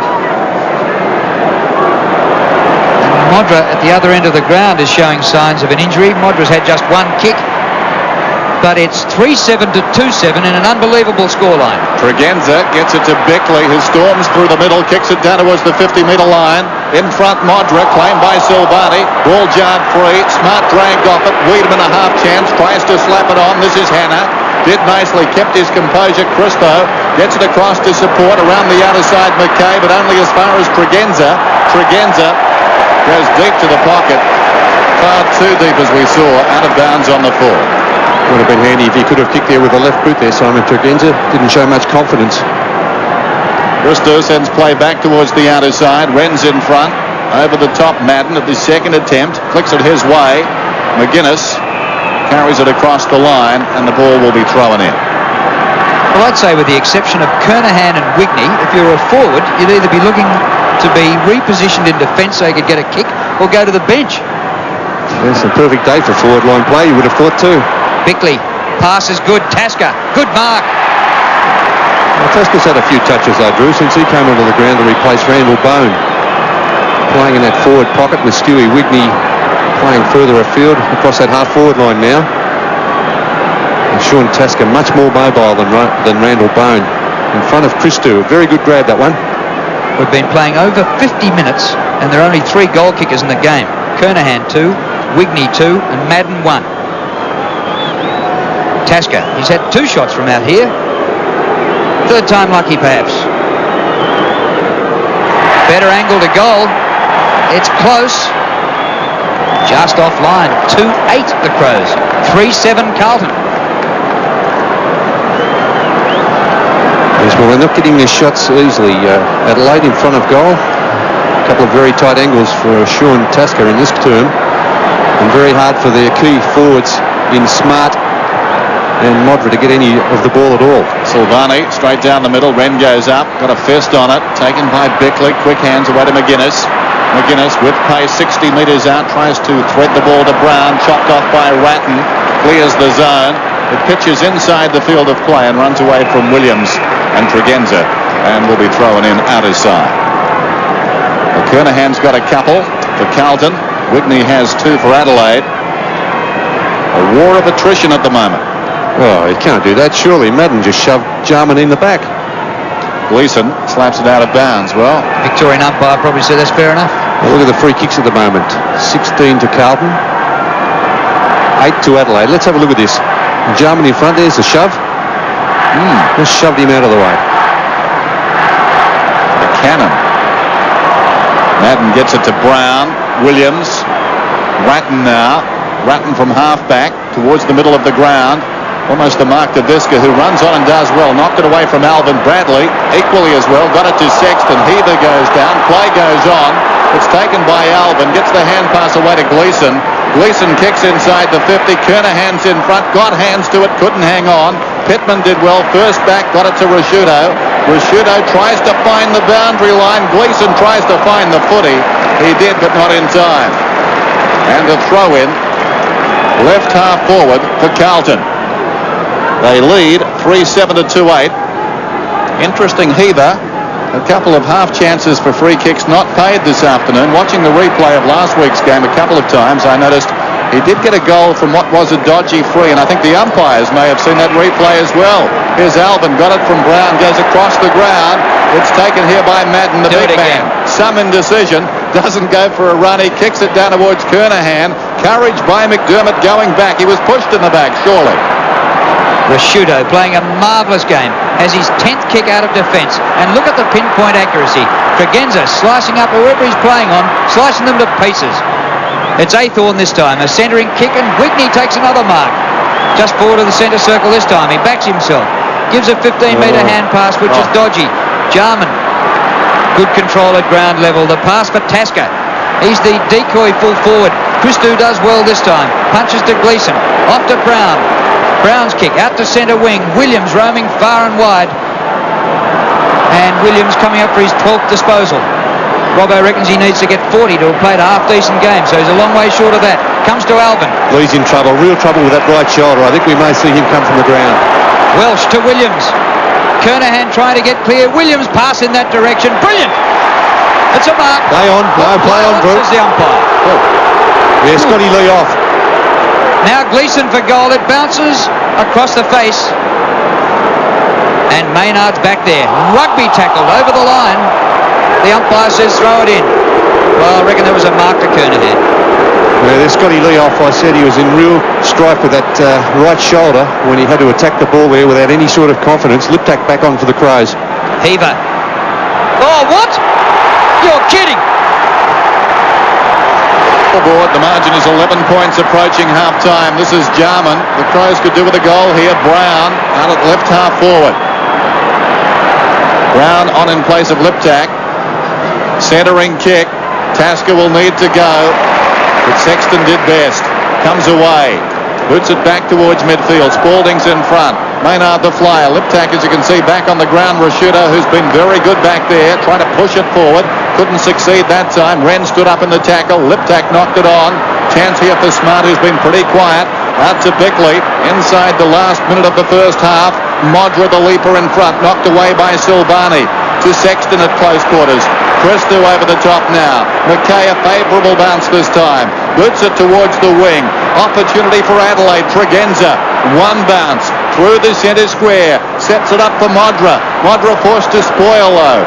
Fell forward, taken by Gleeson. Gleeson boots it out wide and Brown has the run of it. 20 seconds left in the half. Liptak sandwich. Anderson just gets boot the ball. Jarman had it spent before he actually took the mark. Steers the pass in low. Modra! He was going to get the free kick. Nearly took the mark anyway. Free kick against Silvani right in front. Yeah, this has had a tough afternoon so far. Tony Modra with Silvani, a top opponent, playing against him at full back. Sexton's been jumping into that hole, filling up that hole and helping out Silvani, and also Christou coming back across there as well. Nothing's come very easy this afternoon for Modra. So far today, he's had just one kick.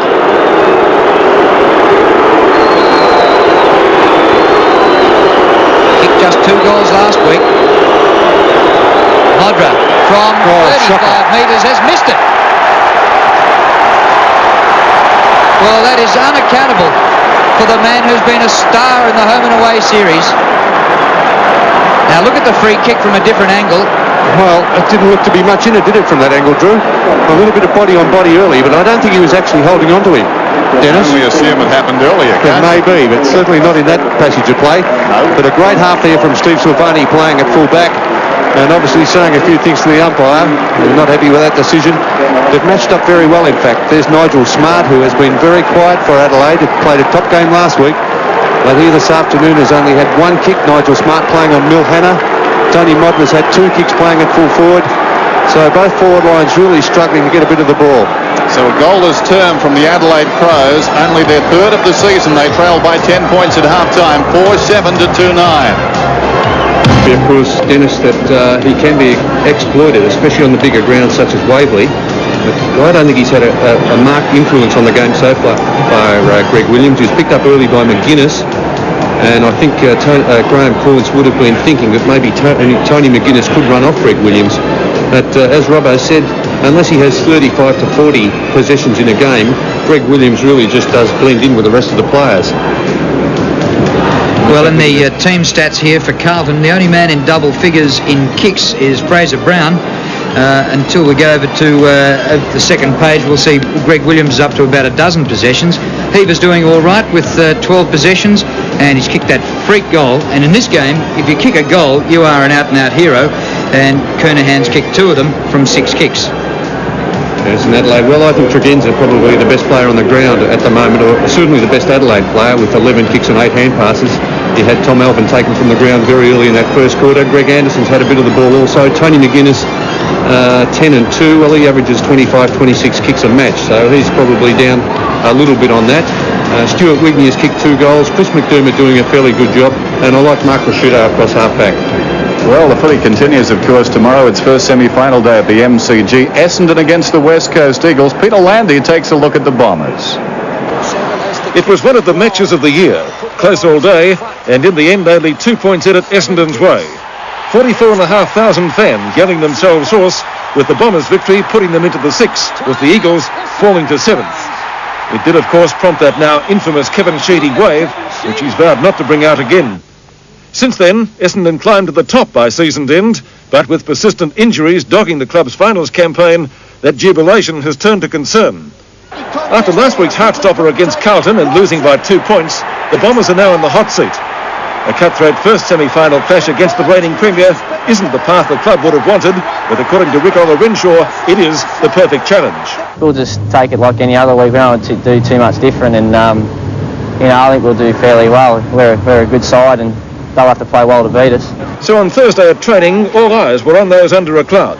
The selectors deciding to gamble on Fletcher and elusive forward James Hird, while ruckman forward Paul Salmon was named in the side. A big question mark, however, hangs over veteran Mark Harvey, who's suffering an infected foot. He's adamant he will play. Well, we played them a month ago and we beat them by 2 points, and that was a tough game, and it's going to be no different. So whoever goes there on Sunday is going to enjoy what they see. But for coach Kevin Sheedy, there are still concerns. One thing is using injured players, another is going into a match with players short of match conditioning. But with 2 premierships under his belt in the mid-80s, the wily Bomber isn't prone to any such errors. He believes he has the side to advance to the preliminary final next week. We've had pretty good form right throughout the season. Actually, I think we've been one of the consistent sides in the competition, to be honest, and that goes right back to the Foster's Cup, and even when we've been beaten, we haven't been beaten badly. Kevin Sheedy, who's done a terrific job with the Bombers. A lot of people left them out of their top 6 coming into the season. They've proven that wrong. Okay, well, it's been a tough week as far as Essendon have been concerned. It's been a tough season for the West Coast Eagles. Here's David Christensen. The Eagles have been quick to put last week behind them. The win over North Melbourne no more now than a pleasant memory. The focus this week has been firmly on the Bombers. And perhaps surprisingly to some people, the Eagles are almost hoping that Essendon get over their injury worries and are able to field a full-strength side. We'd like to think that Essendon are going to field their best side, because we wouldn't like to think there's going to be excuses after the game. So we're just looking very much forward to the contest against a very talented team. At training last night, a spirited session with ruckman Paul Harding cleared the play after being concussed last week, and no other apparent injury worries. Coach Mick Malthouse was quietly confident after the training session, but not prepared to discuss his tactics. And the more and more you look at the Essendon side, they're a very talented unit. Jacko, the job on Salmon? I'm not going to talk about team placements. Okay, can I ask you what sort of game you expect from Essendon? Well, I suppose you really have to ask Kevin Sheedy that. I mean, it's one would hazard a guess and say it's going to be a tough opening and probably a tough game all the time. And one of the last things you would have expected to see in Perth this week, an Eagle in an Essendon Guernsey. In fact, Eagles rookie Tony Godden works for Burley Seacombe, who make all the AFL jumpers. He's hoping there'll be no more orders for Bombers gear this weekend. Tomorrow will be his 5th AFL game and his 2nd finals appearance. I'm pretty lucky to be playing a final game. I mean, some players go through their whole career without playing a final, so, you know, yeah, I've been pretty lucky. Lucky perhaps, but also very consistent over the past 4 weeks. And he's done enough to hold his place so far against the likes of veteran Dwayne Ladd. Comes back to Godden. A goal in his first game. Tony Godden, a 21-year-old, debuting for the Eagles, taking the place of the injured skipper. And so the battle of the Tiger back pockets. Michael Malthouse, Kevin Sheedy. So similar in so many ways. Essendon and the West Coast Eagles go at it in the first semi-final. The loser is gone. Half-time at Waverley. Carlton by 10 points. Morning on 7, including the football hours, AFL and Rugby League. Seasons continues on Thursday at 9:30. Pat Cash is a special guest with Bruce McAvaney. That's Seasons, 9:30 Thursday. Olympics 2000. See the host city announcement from Monte Carlo on Friday, September 24. Check your local guides for details of the coverage in your area. Down on the boundary, Max Stevens and Ross Glendinning. Well, Graham Corn's still very concerned about his half-forward line, and in that last term, David Brown coming on the 20-minute mark. Again, Tony Modra at full forward, not rising to the occasion. Again, Graham Corn's having a quiet word to him. Now, Scott Lee, we understand that he only has a corked shoulder muscle. Nothing's broken, so that's good news. Corns' main message, be first to the ball and, for goodness sake, show a bit of interest when it does eventually get into the forward lines. Ross? Well, I couldn't get through to the Carlton room, Max, but I would assume that David Parkin would want a big effort from his back line in this quarter. Particularly this bruise has freshened a fair bit, Max, and it's carrying, I think it might even be a 3 to 4 goal bruise at the moment, so the back line has played very well, and he'd expect the same sort of effort. I think he'd also want to lift from Fraser Brown and Tommy Alvin, who's back onto the ground, and also just get a bit more delivery with a bit more directness through midfield. They're getting the ball often enough, but their direction isn't as good as it should be. But that bruise, as I mentioned, is tricky. The Crows just limbering up after the half-time break, down by 10 points. And if you take a look at the history book this season, it doesn't bode well as far as the Crows are concerned. They've come from behind once when they trailed at half-time this year at 9 attempts, and that was against Brisbane in round 10. I'm not sure that counts, Bernie. No, past history means nothing, does it, Dennis, as we saw last week? Well, I think the history does. I'm not sure about coming from behind against the Bears. Yes, well, okay. But, of course, they'd lost 2 encounters, the Crows, against Hawthorn, and came out last week and won that finals game. So they shouldn't be worried about what's happened in the past. That's what I meant. I was surprised to see Liptak come off the ground just before half-time. He's one of my favourite players for the Crows. Yes, I'm with you. He's a very constructive player. He's a pacey player. He's a player who can kick goals. And I'd be with you, Dennis. I'd leave him on there and let him have a go at it, especially give him a half at least, because things are so tight on the forward line. It's just not easy to get kicks at the moment for a forward. Well, I think he's back there as much by circumstance as anything else. Scholl and Ulio come off for Carlton. As we heard, Lee already. Tregenza and Athorn, and that's not surprising. Tregenza has been terrific in the first half with 19 possessions.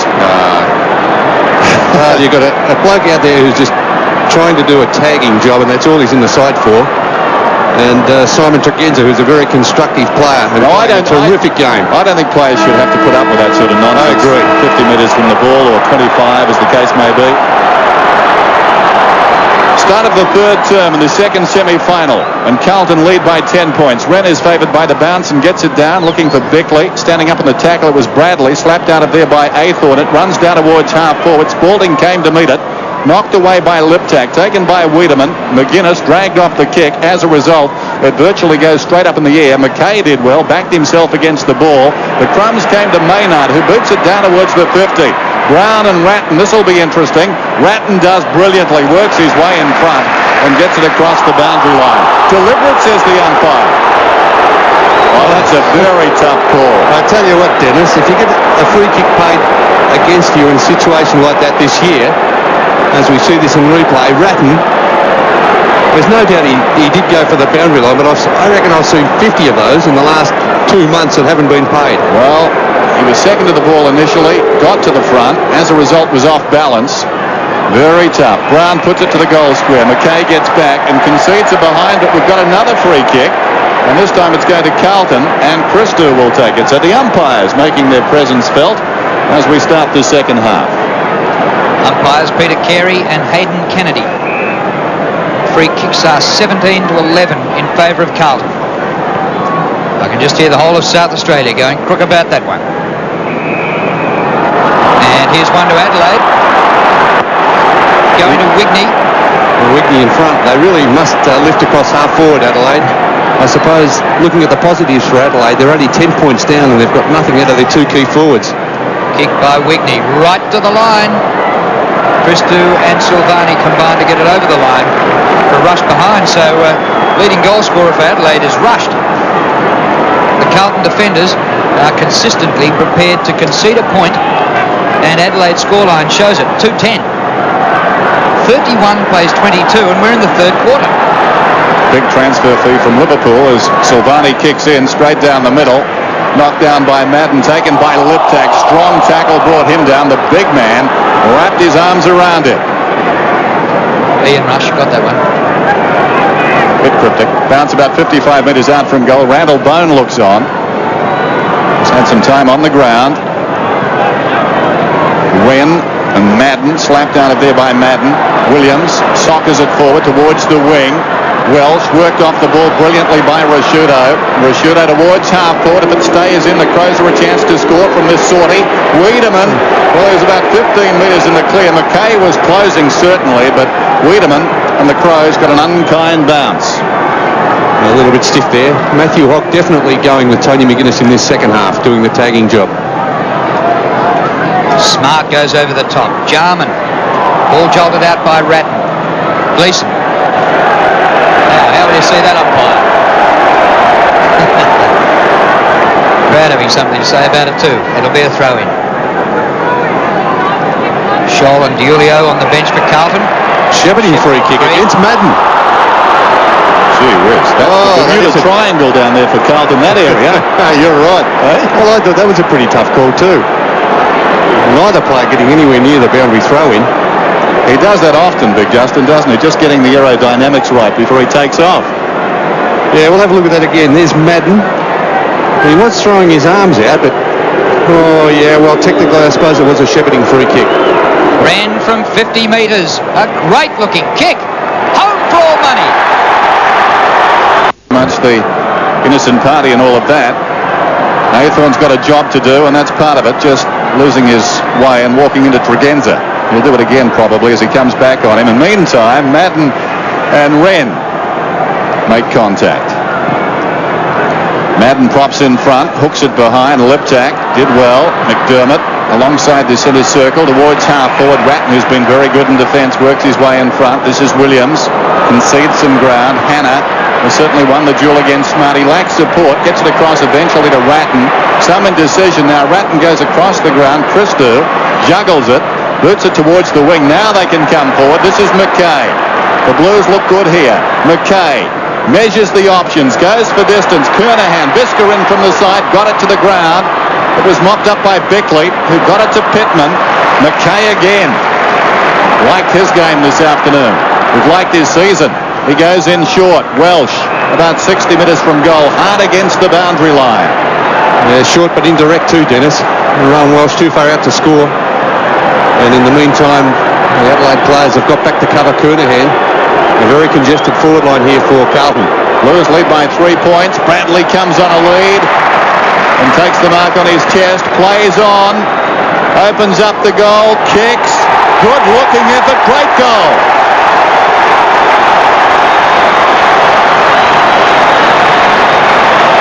There are a few classier players in this competition than that man, Craig Bradley.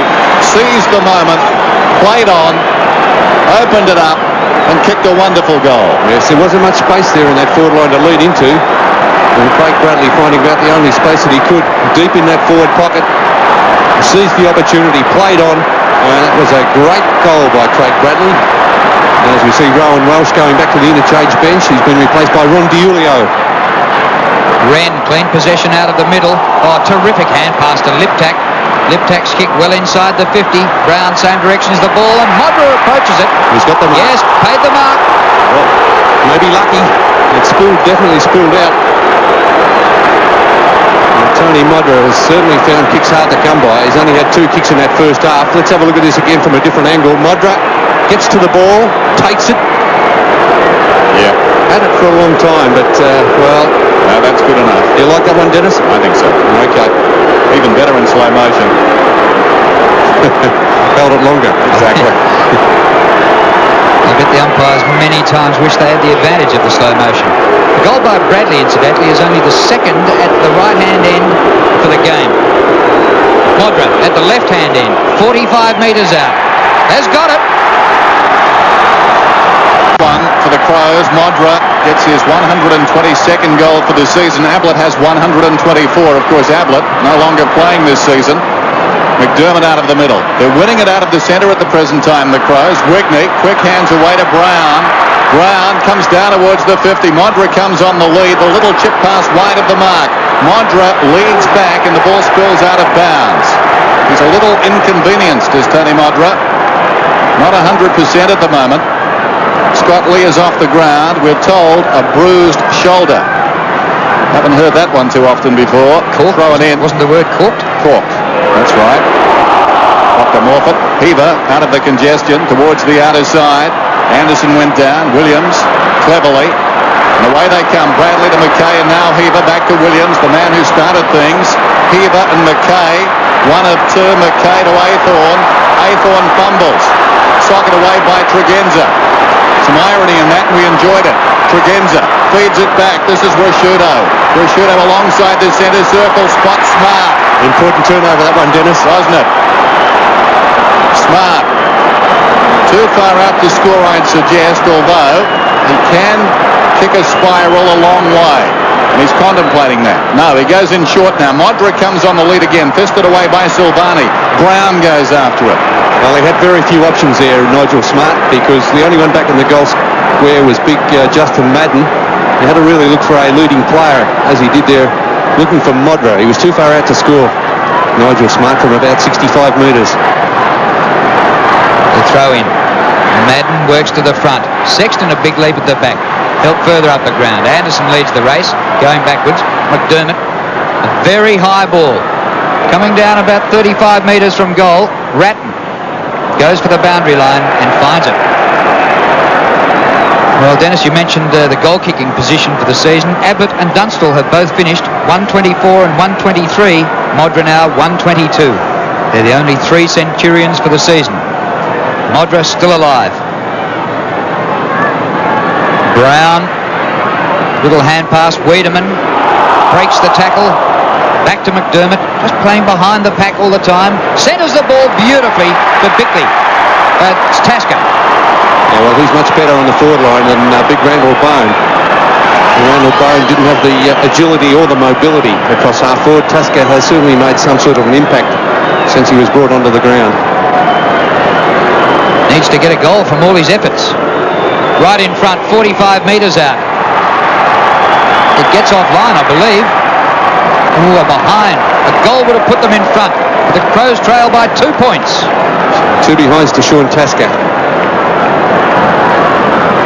They really need to make something of this term, Drew, because the breeze definitely favouring left of screen, the end to which Adelaide is kicking in this term.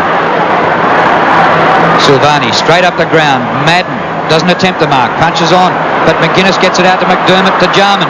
Jarman's left footer off the side of the boot wide. Christou overruns the ball.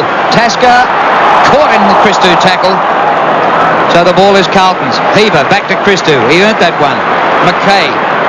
Kicked by McKay. Wide to centre wing. Spalding at full stretch. No mark. Throw in. No mark. He's saying, what about the other end of the ground there? He played that one to Modra. Those are pretty similar. Well, definitely no mark that one. Carlton leading by 2 points, 37 to 35. Madden to Williams. Aythorne just gets the hand pass free. Hogg didn't like that one too much to Heaver. Put him under all sorts of pressure. McDermott gets it to McGuinness. The free kick going back to Heaver, who was slung by Bickley after he got rid of the ball. Frees are 19 to 13 in favour of Carlton. The kick to half forward. Rashudo gets it to the back. And the ball out of bounds at right half forward for the Blues. Greg Williams being picked up by Chris McDermott in the second half, with Matthew Hogg doing the tagging job on McGuinness. Centre breaks well in favour of Adelaide. 4-0 in this third quarter. And centre breaks, you wouldn't believe, have anything to do with the breeze. Adelaide have the breeze, but they're breaking out of the middle. centre wing contest. Off hands Wiedemann. Good hand pass to Brown. Brown, a bit of a fumble at ground level. He's taken out of it by McKay and will take a free kick. Brown. McKay's done a pretty good job too on Wiedemann. Men on down the ground. Jarman is one of them. He's got it now. Maynard storms past. Maynard inside the 50. Too much carry from Modra. Silvani read it best in flight. Goes back, takes the mark, plays on immediately. Hannah will need to go. It bounces obligingly for him. Some work done off the ball by Smart. Goes unpenalised because Hannah had the ball. He found Sexton. The hand pass untidy. Now Hannah. This will show you how hard it is into the breeze. Christou. Kick towards the wing. Gleeson props in front. Rashudo. He's a good young player. Oh, he's terrific, isn't he?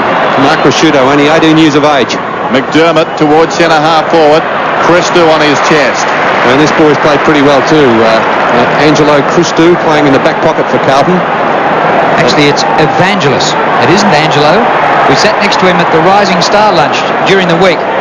Evangelos Christou, Ange he prefers. Yes, and nominated after his 4 goals against Hawthorn. Madden, meantime, pops it up high. Mismatch there. Tregenza over Aythorne. Interesting to watch to see if Carlton can string 3 possessions together into the breeze. It's hard to do. Adelaide found it hard the previous quarter. Jarman. Oh, great spoil by Christou. Hannah slides the ball across to Silvani. That's one kick. Madden marks behind halfback. Modra's got to lift his game at full forward. He must do more when Carlton has the ball coming out of defence. Spalding, the only chance for Carlton. It flips to the back to Williams. Williams floats a hand pass. Hogg had to wait for it. His tap out is clever. Bradley gathers. Now they're a chance to run it into the breeze. Bradley all the way to the 50, all the way to the 30. Craig Bradley goes for goal and kicks a ripper. Down towards full forward once more. Silvani got a hand to it. Modra smothered off the boot superbly by Christou, who overruns it now. Loose ball on the kickoff line. Hannah has been terrific. Away he comes again. His second bounce. Takes on McGuinness. He takes them all on. He comes up to centre half back. It's been a day of runs. We've seen the Madden run, the Bradley run, and now the Hannah run as he boots it down towards half forward. Like a gold rush. Madden was up. Wren didn't have the ball. He'll get the free kick. And for all that, one big Adelaide kick and they'll be back where they started. Maynard steers the ball. Smart, or rather Wigney at full stretch, couldn't take the mark. Sexton on the bounce. Brown, awkward, comes off to Diulio. No distance with his kick. Liptak doesn't go for the ball. Shepherd's Diulio off. Now they're out of trouble. Visca gets the hand pass across. It finishes with McDermott through Liptak. High ball to centre wing. Wiedemann, spoiled by McKay. It falls in favour of Brown. Brown straightens away from Ratton. The pass good for Modra. Juggle, no mark. Sexton. Carlton have to do it all over again.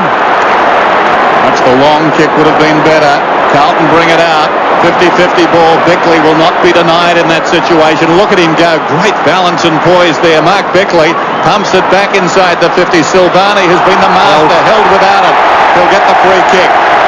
Yes, poor play there by Modra. Silvani finds Williams. Williams, 17 possessions so far. Out of defence, not a good kick. It wobbles towards Sexton. Clean bowled him. Tregenza waits behind. Good tackle by Aythorne, got him down. Good hand pass from Bradley. Releases McKay. Shocking effort from him. Comes down towards half forward. Rashudo overran it. This is to Ulio. Ulio to Bradley. History repeats itself. He runs to 30. He may have kicked another one. His third.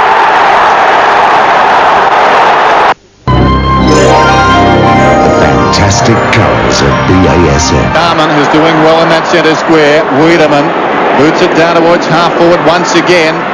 Ratton leads back in the race. It's close to the boundary line. How will he play it this time? He didn't need to. Brown socket the ball away. Tregenza runs onto it to Brown. Brown goes goalward. It looks pretty good. No, he's just missed. Across the face of the hind. We talked about Liptak immediately after the break as Earl Spalding looks on. He's been lively in this term too, particularly in the centre square. Adelaide doing well there. Christou got it from Silvani. Sexton will need to go. Anderson closing, knocked it forward. Sexton battles on and again. Look at him go. Didn't have it. Well played by Sexton.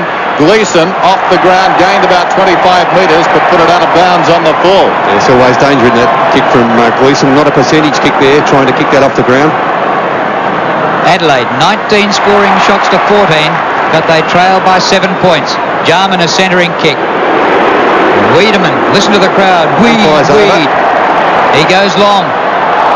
Silvani up high, hit the ground very hard.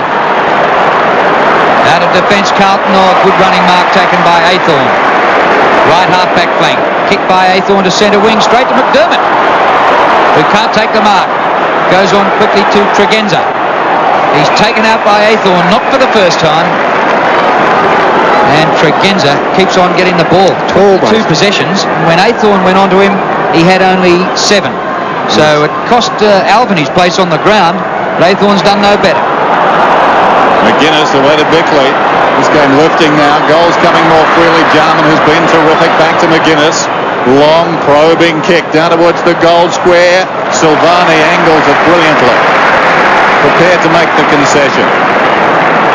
Well, I make that 6 rush behinds out of this Adelaide score of 5-13. There's Randall Bone, who was very ordinary in the early part of the game.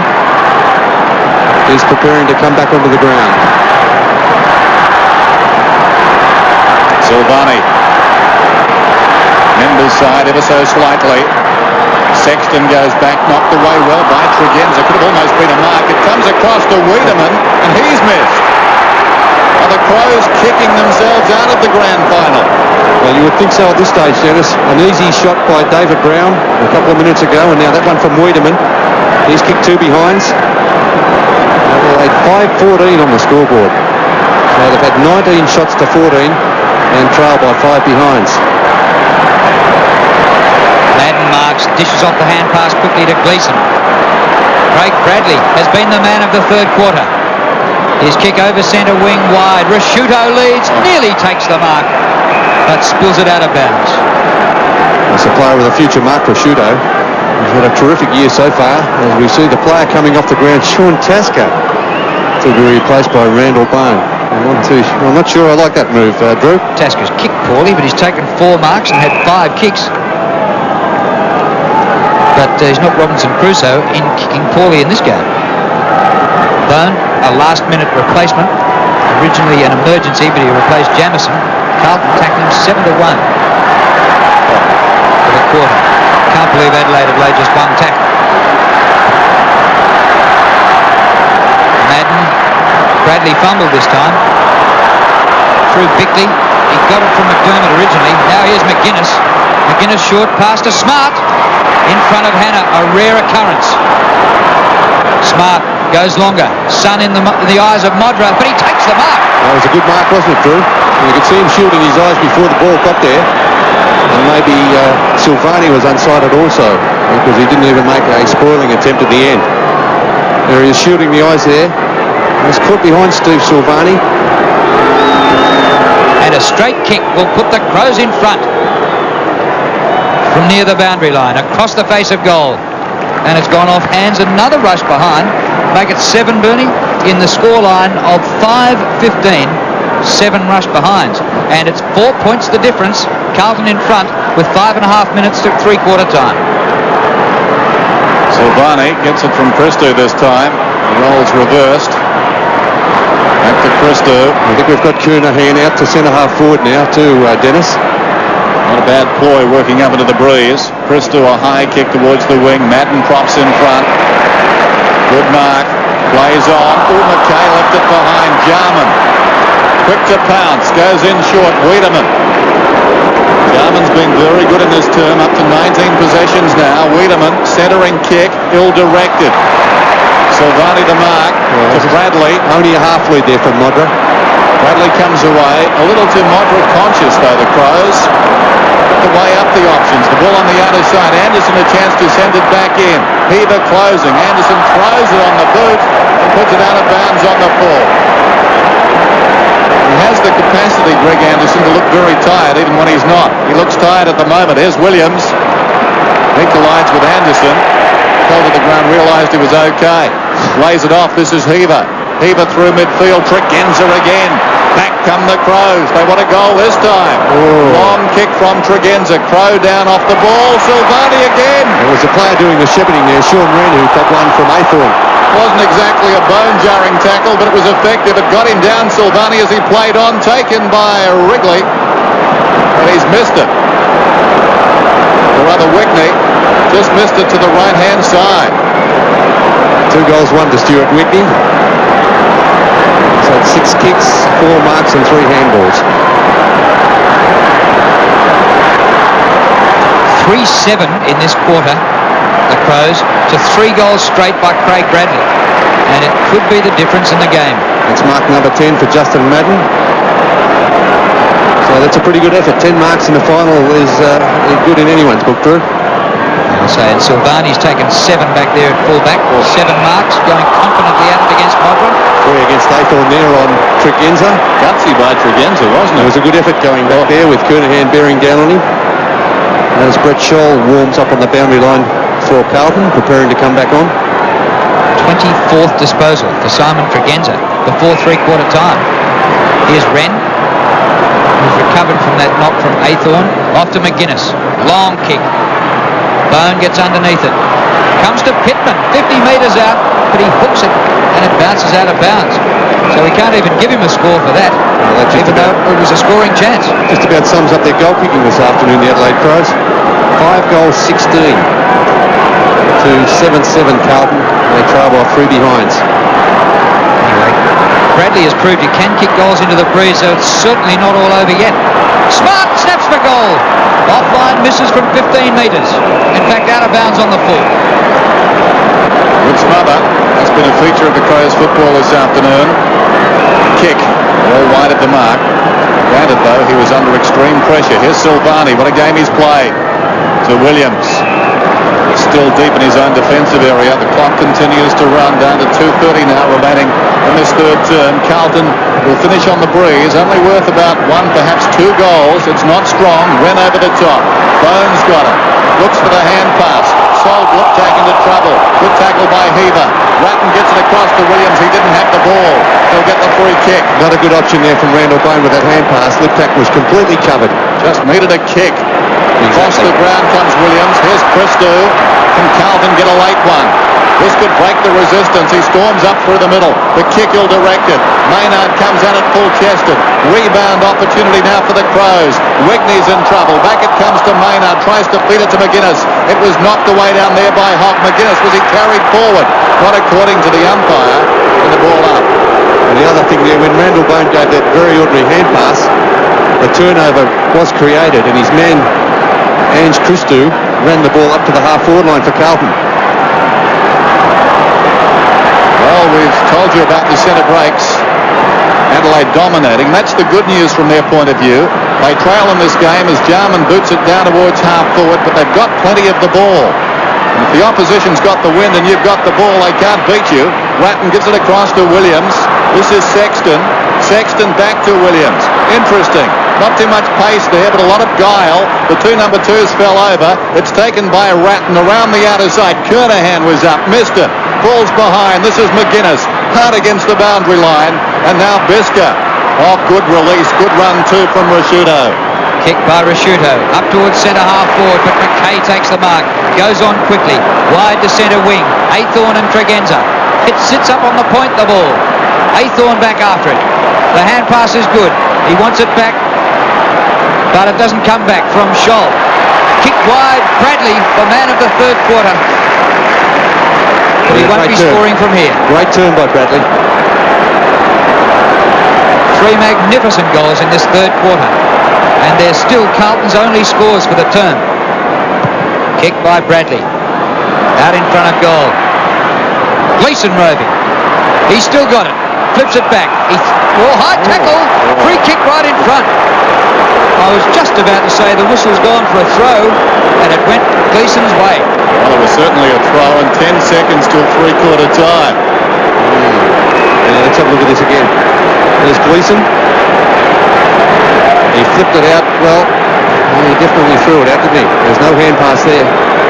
Well, this could be a vital free kick. Gleeson goals! Right on 3/4 time. and the margin is 9 points. Carlton 8-7-55, Adelaide 5-16-46. Points. It's 8-7 to 5-16. Bradley 3 goals, Kernahan 2, and for the Crows 2 apiece to Modra and Wigney. Graham Corns marshalling his men again for the final 30 minutes. 7 Sport is the home of Big Sport. The Brownlow medal telecast is on Monday, September 20. There's the Tooheys 1000, great race from Bathurst, Sunday, October 3rd. Then the Australian Indoor Tennis Championships from the Sydney Entertainment Centre, October 8 to October 10. Check your local guides for details of the coverage in your area. Max Stevens and Ross Glendinning are ready down on the boundary line. Had a chance then to have a quick chat with Scott Lee. He said he won't be coming back on the ground, but it is definitely not broken. It's a shoulder-related injury, and it may be a whisker more serious than first thought. Graham Corns has asked the Crows to settle down, particularly when going for goal. Far too many opportunities went missing. He's asked a few of the players if they've forgotten that there's a berth in the grand final up for grabs today, and he pleaded with Nigel Smart to show a bit of impact on this game. Yes, well, David Parkin was quite pleased with his plays in that quarter. Bar, he said, just 10 minutes where you relax, and the game really got away from us. He said they kicked poorly, which was to their advantage. He said he wants them to go long and direct to Kernahan, but don't use this breeze. And the same thing, Max, he said you can now play in this quarter for a spot in that grand final. Very important. Yes, here's the shepherding incident with Tregenza taking off. And here's Sean Wren coming in. Just a little bit in that there from Aythorne. He's been pretty lively in this second half. Kicking to the forward line. It's put there to Greg Williams. Greg Williams with a handball over the top. Bickley intent on fixing up Hogg. And by doing that, this allowed this little player here, Craig Bradley, who's had a terrific third term. He kicked 3 goals for the quarter, 2 from that position, 40 metres out on the run, and 1 from the other side of the ground where he led into the pocket, played on and kicked a very good goal. As we look at Craig Bradley's third quarter, he's had 6 kicks for the third quarter, 11 kicks in total, 6 hand passes, and 3 very important goals. But Mark Aythorne, who's still niggling Simon Tregenza, was just spoken to by the field umpire, so they've obviously got to look out on that one. Start of the final quarter here at Waverley. A 9-point lead to Carlton. But they wouldn't want to think the breeze will just do it for them in this last term. It's a big ground. There are some tired legs out there. McKay up towards half forward. It goes out wide. Bouncing towards Welsh. He went past it. Maynard. Good hand pass. Tregenza has to wait. Spins out of trouble. Well, Maynard to Jarman. They can work it into the breeze as we saw Carlton do. Jarman does it perfectly. Smart was revved up at 3/4 time by Corns. Here he is straight away in the direction of Modra. Silvani punches. It's just outside the 50. Smart after it again. Still Nigel Smart. Oh. And meeting it solidly. It was terrific play by Sexton to get it to Silvani. His kick. Mark dropped by Madden, centre of the ground. He's got the free. He might have been a bit fortunate there. Frees up 24-16 in favour of Carlton. Unmarked is Alvin. Shepherding is Gleeson. Alvin touches down. Goes to the 50. A goal here will be a nail for the Crows. But Alvin's away to the right. It's still in the field of play. And now it goes out. Throw in. Well, I've got to say I was very impressed with the Crows' fitness in that last term last week. There's Peter Dean looking on. Doesn't seem we'll see him play in this final round for the Blues. And the Crows' fitness will be put to the test here. Bradley makes something out of nothing again.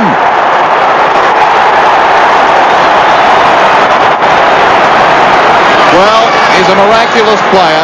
He played in the Port Adelaide Premiership side back in 1981. He stood the test of time, and he's hurting the Crows this afternoon. His 4th goal.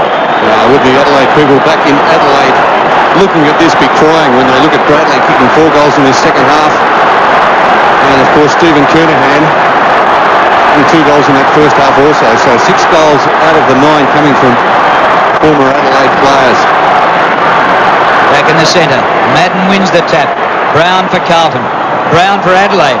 Bradley again, but the whistle's gone, and it's to be a free kick to the Crows. Coming to Liptak. Craig Bradley, 3 times best and fairest at Port Adelaide and twice best and fairest at Carlton. Liptak, kick up short of centre half forward. Sexton wrestles with his opponent. Gets it down to Gleeson. Round the corner he goes to centre wing. Heber interfered with, and he'll take a free kick. Very good across half-back Carlton with Michael Sexton, Will Hanna doing fantastic jobs there on their respective opponents.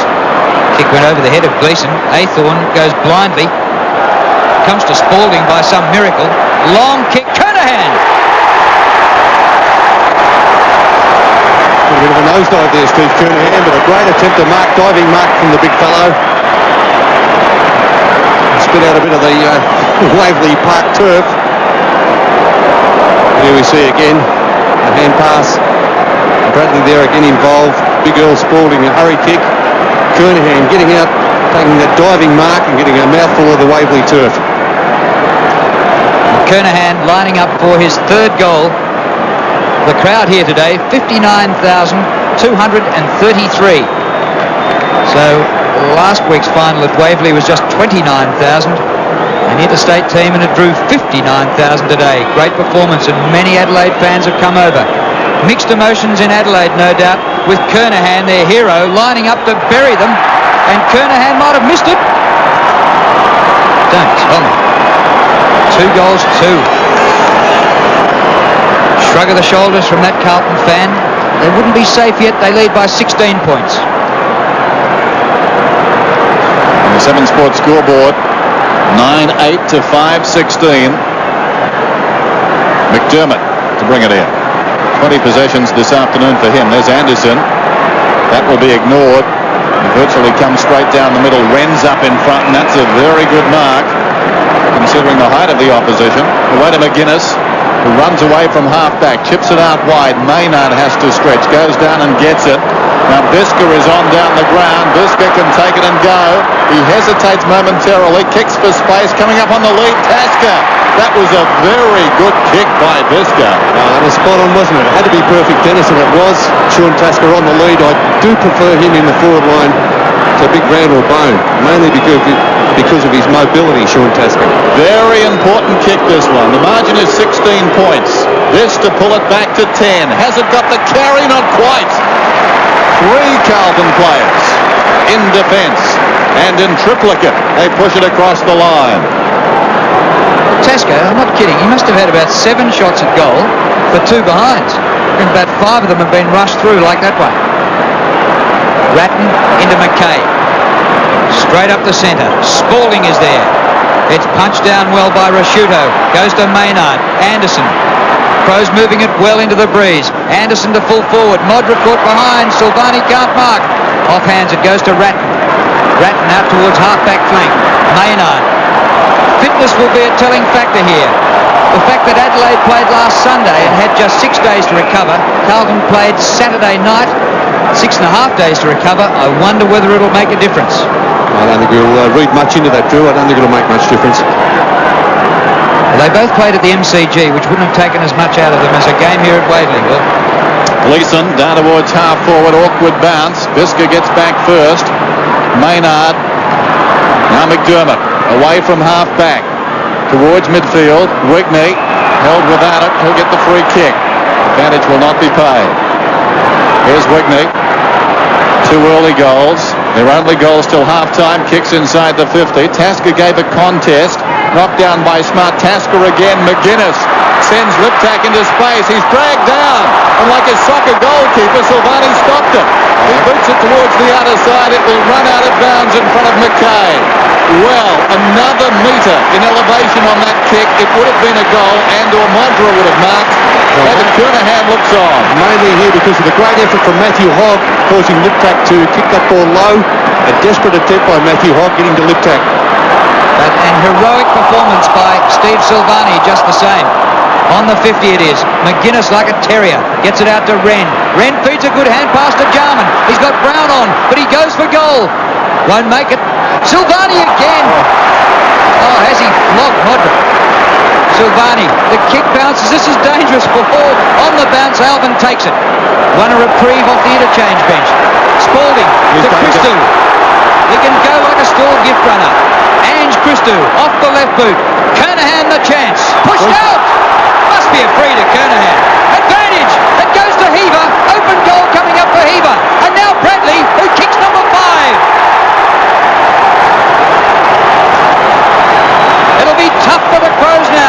Clean and Go Car Wash at BP, answer a simple trivia question and you could win a fantastic Mazda 121. And collect 3 wash dockets, answer the simple trivia questions and we'll give you a State Lottery instant win ticket that could win you up to $25,000. Give your car a premium Clean and Go Car Wash and enter today. BP, on the move. Be a fabulous finish by the Crows to get up and win this. Williams takes it out of the middle, drives it towards the 50, very wide for Kernahan. In fact, way too wide, and it bounces out of bounds. Scoreboard lights shining brightly, showing 74 to 49 in favour of Carlton. They came into today as favourites for the game, favourites for the flag, and they'll go straight to the grand final. They've missed the last 4 final series, which is just not good enough at Carlton. Williams gets a hand pass, but it's taken by McDermott. His kick up towards centre wing. Chase on for the ball. Sexton leading. Wiedemann stumbles. Sexton gets one high, gets a second high, and will take a free kick. This Carlton half-back line has been fantastic. McKay, Sexton and Hannah have shut their opponents right out of the game. I believe the light's on here now. We actually can't see the light stands from here, but the emergency umpire racing out too, Drew. There's a bit of a blue one over there with Wiedemann. Well, even for the loser, you don't want to get reported in this because there's a preliminary final next week with another chance to get into a grand final. So nobody wants to go into the book. Wiedemann's been pretty quiet since that early start to the game. Very busy in that first quarter when he got a lot of the ball, but Andrew McKay's got right on top of him. 11 minutes 40 to go, and the margin is 25 points in favour of Carlton. Here's Brown, down towards half forward. Wren, in front, up he goes. The crumbs to McGuinness.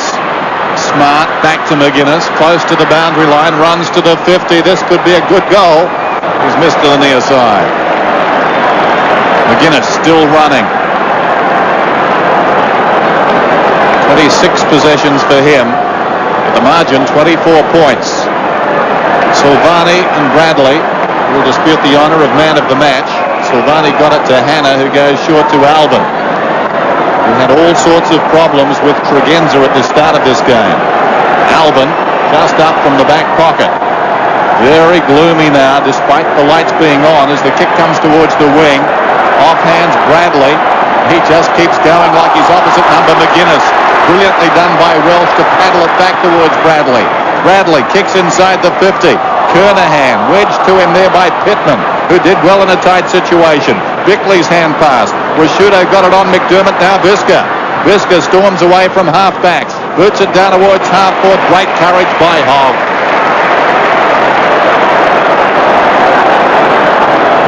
Matthew Hogg towards the centre of the ground of Welsh. Has started the game on the interchange bench. The Blues will have a week off to prepare for the grand final. At the end of this season, that'll be something. And at the end of this game at Waverley, you'll need a rest, especially players like Williams. Aythorne breaks clear. Just gets boot to ball. Brown still running hard, but Bickley's back there to take the mark. He wants to go on with it. He's cornered. Gets the hand pass away. Rashudo, what a game from this teenager. Centre wing. Wiedemann can't mark. In front, McKay. His stats are pretty good, Drew, too. 5 marks, 17 kicks and 2 hand passes. And now 50-metre penalty being awarded against Wiedemann. That's very tough, because Wiedemann was slapped above the right ear. He was making the point and arguing the case. He got 50. Slapped on him in turn, so a couple of slaps there for Wiedemann. This bloke here, Andrew McKay, recruit of the year in my book. He's been great for Carlton across half-back. He's played in every game, along with 5 other Carlton players: Heaver, Tommy Alvin, Fraser Brown, Greg Williams and Michael Sexton. And now McKay for goal. It's flat. It's shepherded through.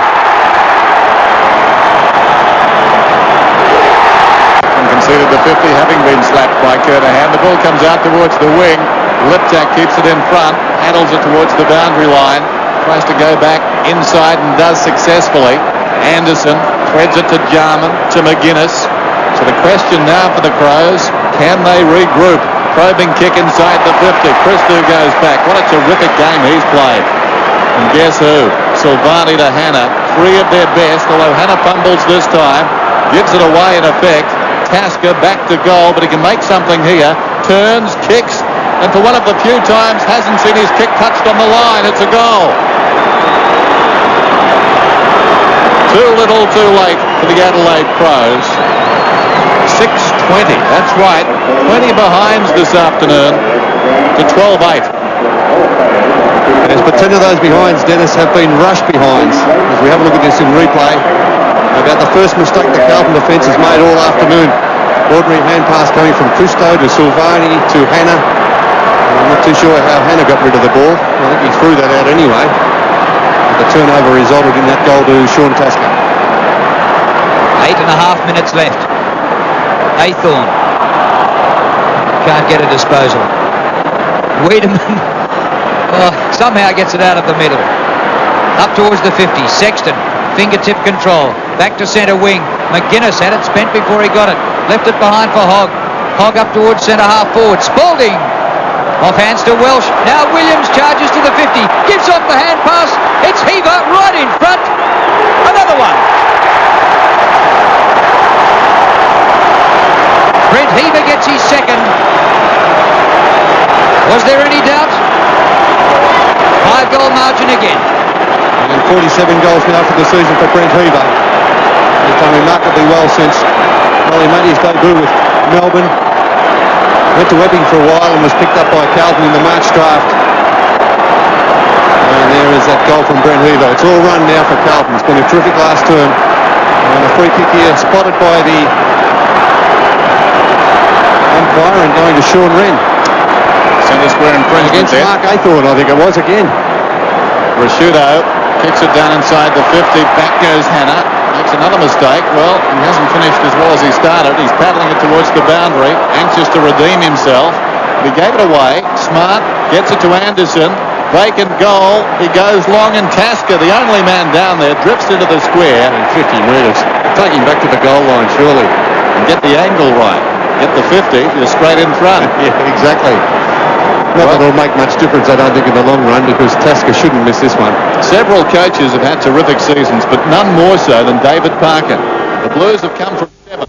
They're in the grand final despite this kick from Sean Tasker. 1 to the Crows 2-4. But they've kicked 2 out of the last 3. And, goals are starting to come a bit quicker now. It's starting to open up. 3 of those behinds, though, Drew, coming from rush behinds. And the players getting tired, aren't they? It's hard for defenders to cover now. So the point about that is there's 7 minutes left and they're 4 goals behind. I wouldn't just be getting into the traffic just yet. They go forward again out of the middle.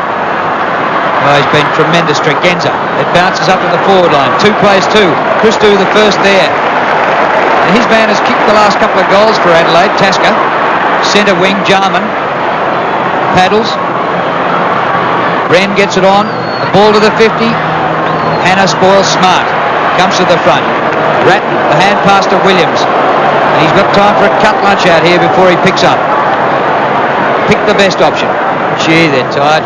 Very slow to approach him. If you can't catch Greg Williams, you're not going too well. There's Madden, who's played a pretty good game. Good duel, that one, he and Wren. On to Fraser Brown. Williams, 28 possessions. Brown inside the 50. Kernahan again in front. Could have almost got a free again, so he props. He's very hard to get around. Ball is tied up and a ball up. Clock continues to run inside the last 6 minutes of this game. So tomorrow it's the West Coast Eagles and Essendon to decide who will play in the preliminary final. Against, it would seem, the Adelaide Crows. Free kick down there, Pittman to take it. They do keep on coming, the Crows. Pittman out of defence. Time is their enemy now, of course. Wren up in front, fisted away by Madden.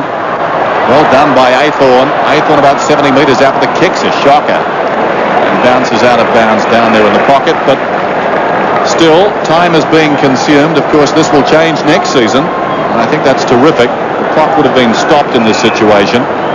Shorter quarters, but as it is, you can see we're down to 5:13. Yes, the wear and tear on the body at the pace of modern day football is immense. Hand pass comes out to Bickley. He goes on to the skipper McDermott. Nearly pitch dark here. Didn't touch that one down. Up towards centre wing. Wiedemann. McKay! Oh! He went the punch, nearly took the mark. Aythorne dragged down by Brown. The umpire will ball it up.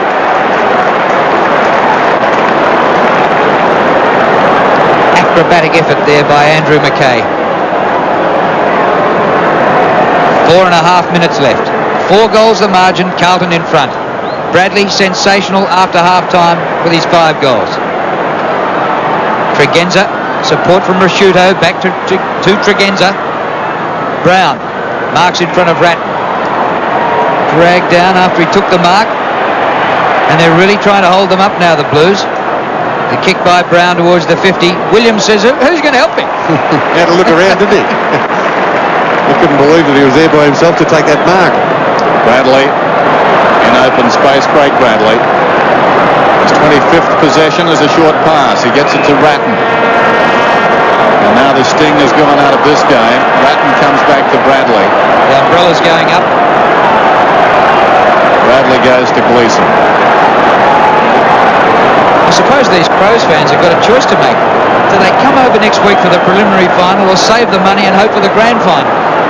Yeah, tough decision. Bickley. I thought you were going to say stay here. I'm going to say it's at the MCG. McGuinness gets it across to Bickley. Bickley breaks away. Jarman. What a second half he's had. Jarman, 26 possessions now. Smart on the lead. He'll need to do better next week. Liptak likewise. Tregenza, who's been terrific all day. Modra in front of Silvani, and Silvani's got him again. We'll have nightmares about Silvani tonight. Modra. Alvin towards the wing, and Williams, aided by the gloom, I think, he's getting away. Under the cover of darkness, Williams tracks that one across the boundary line. It was almost another possession. Another pat on the back there for Steve Silvani from Ange Christou.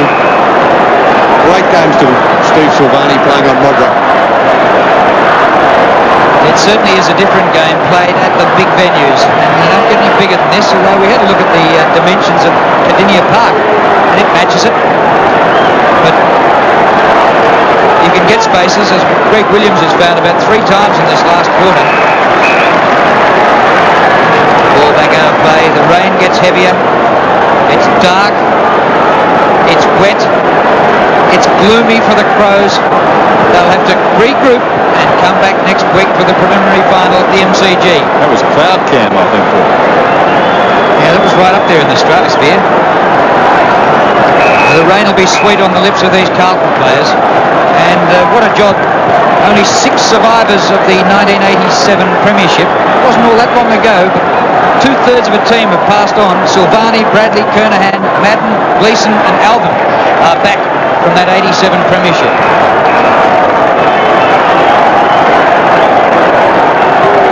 Throw-in on the wing again.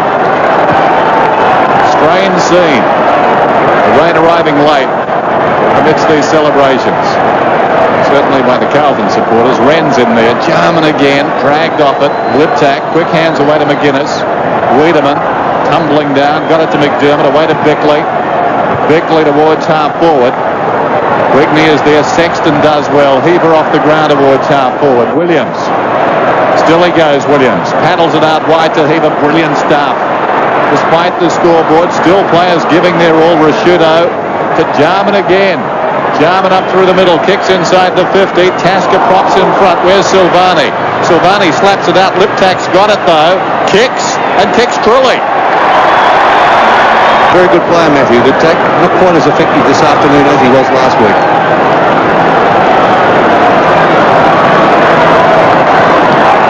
Back in the middle with a minute remaining. Bounce favours Wren. Chance to find McDermott. McGuinness. They might get another one. And a 12-point defeat will be no disgrace. Smart in front. Brown just overruns it. Ratton is there for Carlton. He's over the top of it. It spills out. Wiedemann. Still to the chance of Weed. Aythorne the hand pass to Bradley. A hero, especially in the 3rd quarter. Kicked by Bradley close to the boundary line. Everyone hopes it goes out. Well, except Welsh, who kept it alive to Williams. Williams off the ground. Pushed McDermott into it. And McDermott will take the free kick. One of the last kicks of the game. In fact, he goes by hand. Rasciuto has been magnificent for the Crows. One of their best. In fact, he's my best pro. Visca. 8 seconds left. Kick by Visca. Up towards centre wing. Spalding in front. A wet ball, a good mark. The Blues are in the grand final. And the Crows will have to come back again next week. They started today as premiership favourites. With a week's break, they'll shorten in the mud. Yeah, it was a big effort by Carlton. Terrific performance, especially by their defence, led by Steve Kernahan. Milhana played very well. Also, Ange Christou in the back pocket. Michael Sexton across half-back got well on top of Stuart Wigney. And around midfield, while they had, in that second half especially, Craig Bradley with his 5 goals all coming in the second half, 3 in the third quarter, 2 in the last quarter. Steve Kernahan always a target down on the forward line. He kicked 3 goals too, but their kicking for goal was exceptional, Carlton, with 13-8-86. Ross Glendinning now talking with Steve Kernahan. Yeah, Steve. Hello, we've done it. Steve, congratulations, terrific win. Yeah, it was good. They've signed the troublous with their run, and they got the ball a lot of their own today, and we're happy with the win. Well, leave it up, mate. Good on you. Pledges of love there. Steve Kernahan talking with Ross Glendinning. Kernahan goes off the ground, and Carlton are through to this grand final. They played well when challenged today, but I think one thing underlined as well, in the past 6 days the Adelaide Crows have shown they're for real. A lot of people dismissive of their chances coming into this final round. Well, they played hard and strong today. They were beaten by a side with a little more finesse, and they were beaten by a former South Australian. Craig Bradley. Yeah, well, he played a fabulous game, didn't he, Craig Bradley? Terrific effort from Craig Bradley. And of course, recruited from South Australia, and they had those 2 players in the side, the Crows, this afternoon in Steve Kernahan and Craig Bradley. Well, I'm sure it would have been a different story on the scoreboard. I'm not sure there's any consolation there, Bernie. Perhaps it's a little more bitter to lose that way with former South Australians plotting your demise. So, in the second semi-final, Carlton are home on the 7 Sports scoreboard, 13-8-86. The Adelaide Crows, 8-20-68, 18 points. 10 points at the half, 9 at three-quarter time, and finally running out winners by 18 points. Craig Bradley outstanding this afternoon, finished with 5 goals for the Blues. Kernahan got 3, 2 to Heber, and singles to McKay, Gleeson and Madden. And for the Crows, 2 apiece to Tasker, Modra and Wigney, and singles to Liptak and Wren. It certainly was a low-scoring affair early, a tough game as well, and I guess more polished Carlton in the end, Bernie. Yes, especially that second half, Dennis, where they kicked 9 goals 1 to something like 6 goals 11. Although a lot of those behinds were rush behinds, with the Carlton defence doing particularly well. As I said at the start of the game, I really did like their matchup. With Silvani on Modra, I knew he was in for a tough afternoon, and also Hannah with his strength, mobility and pace at half-back doing the job on Nigel Smart. And I think that's where really Carlton did their planning very well coming into this match. And also across half-back, I thought Michael Sexton did a good job. He got right on top of Stuart Wigney. Wigney kicked 2 goals early when he was in the forward pocket on Ange Christou, but then went right out of the game when he went across that half-forward line. As we have a look at some of the highlights from the last quarter, Steve Kernahan was terrific, I thought, through all afternoon. I just wonder whether Graham Corn's a little bit inflexible. Once Smart was kept so quiet, wasn't he worth a switch back into defence? I know that Kernahan only kicked 3 and he didn't actually kick them out of the game, but that was the margin, 3 goals. Yes, I don't know whether... I really think you're stuck with Modra. I think he's a full forward only. I don't think he's a centre-half forward.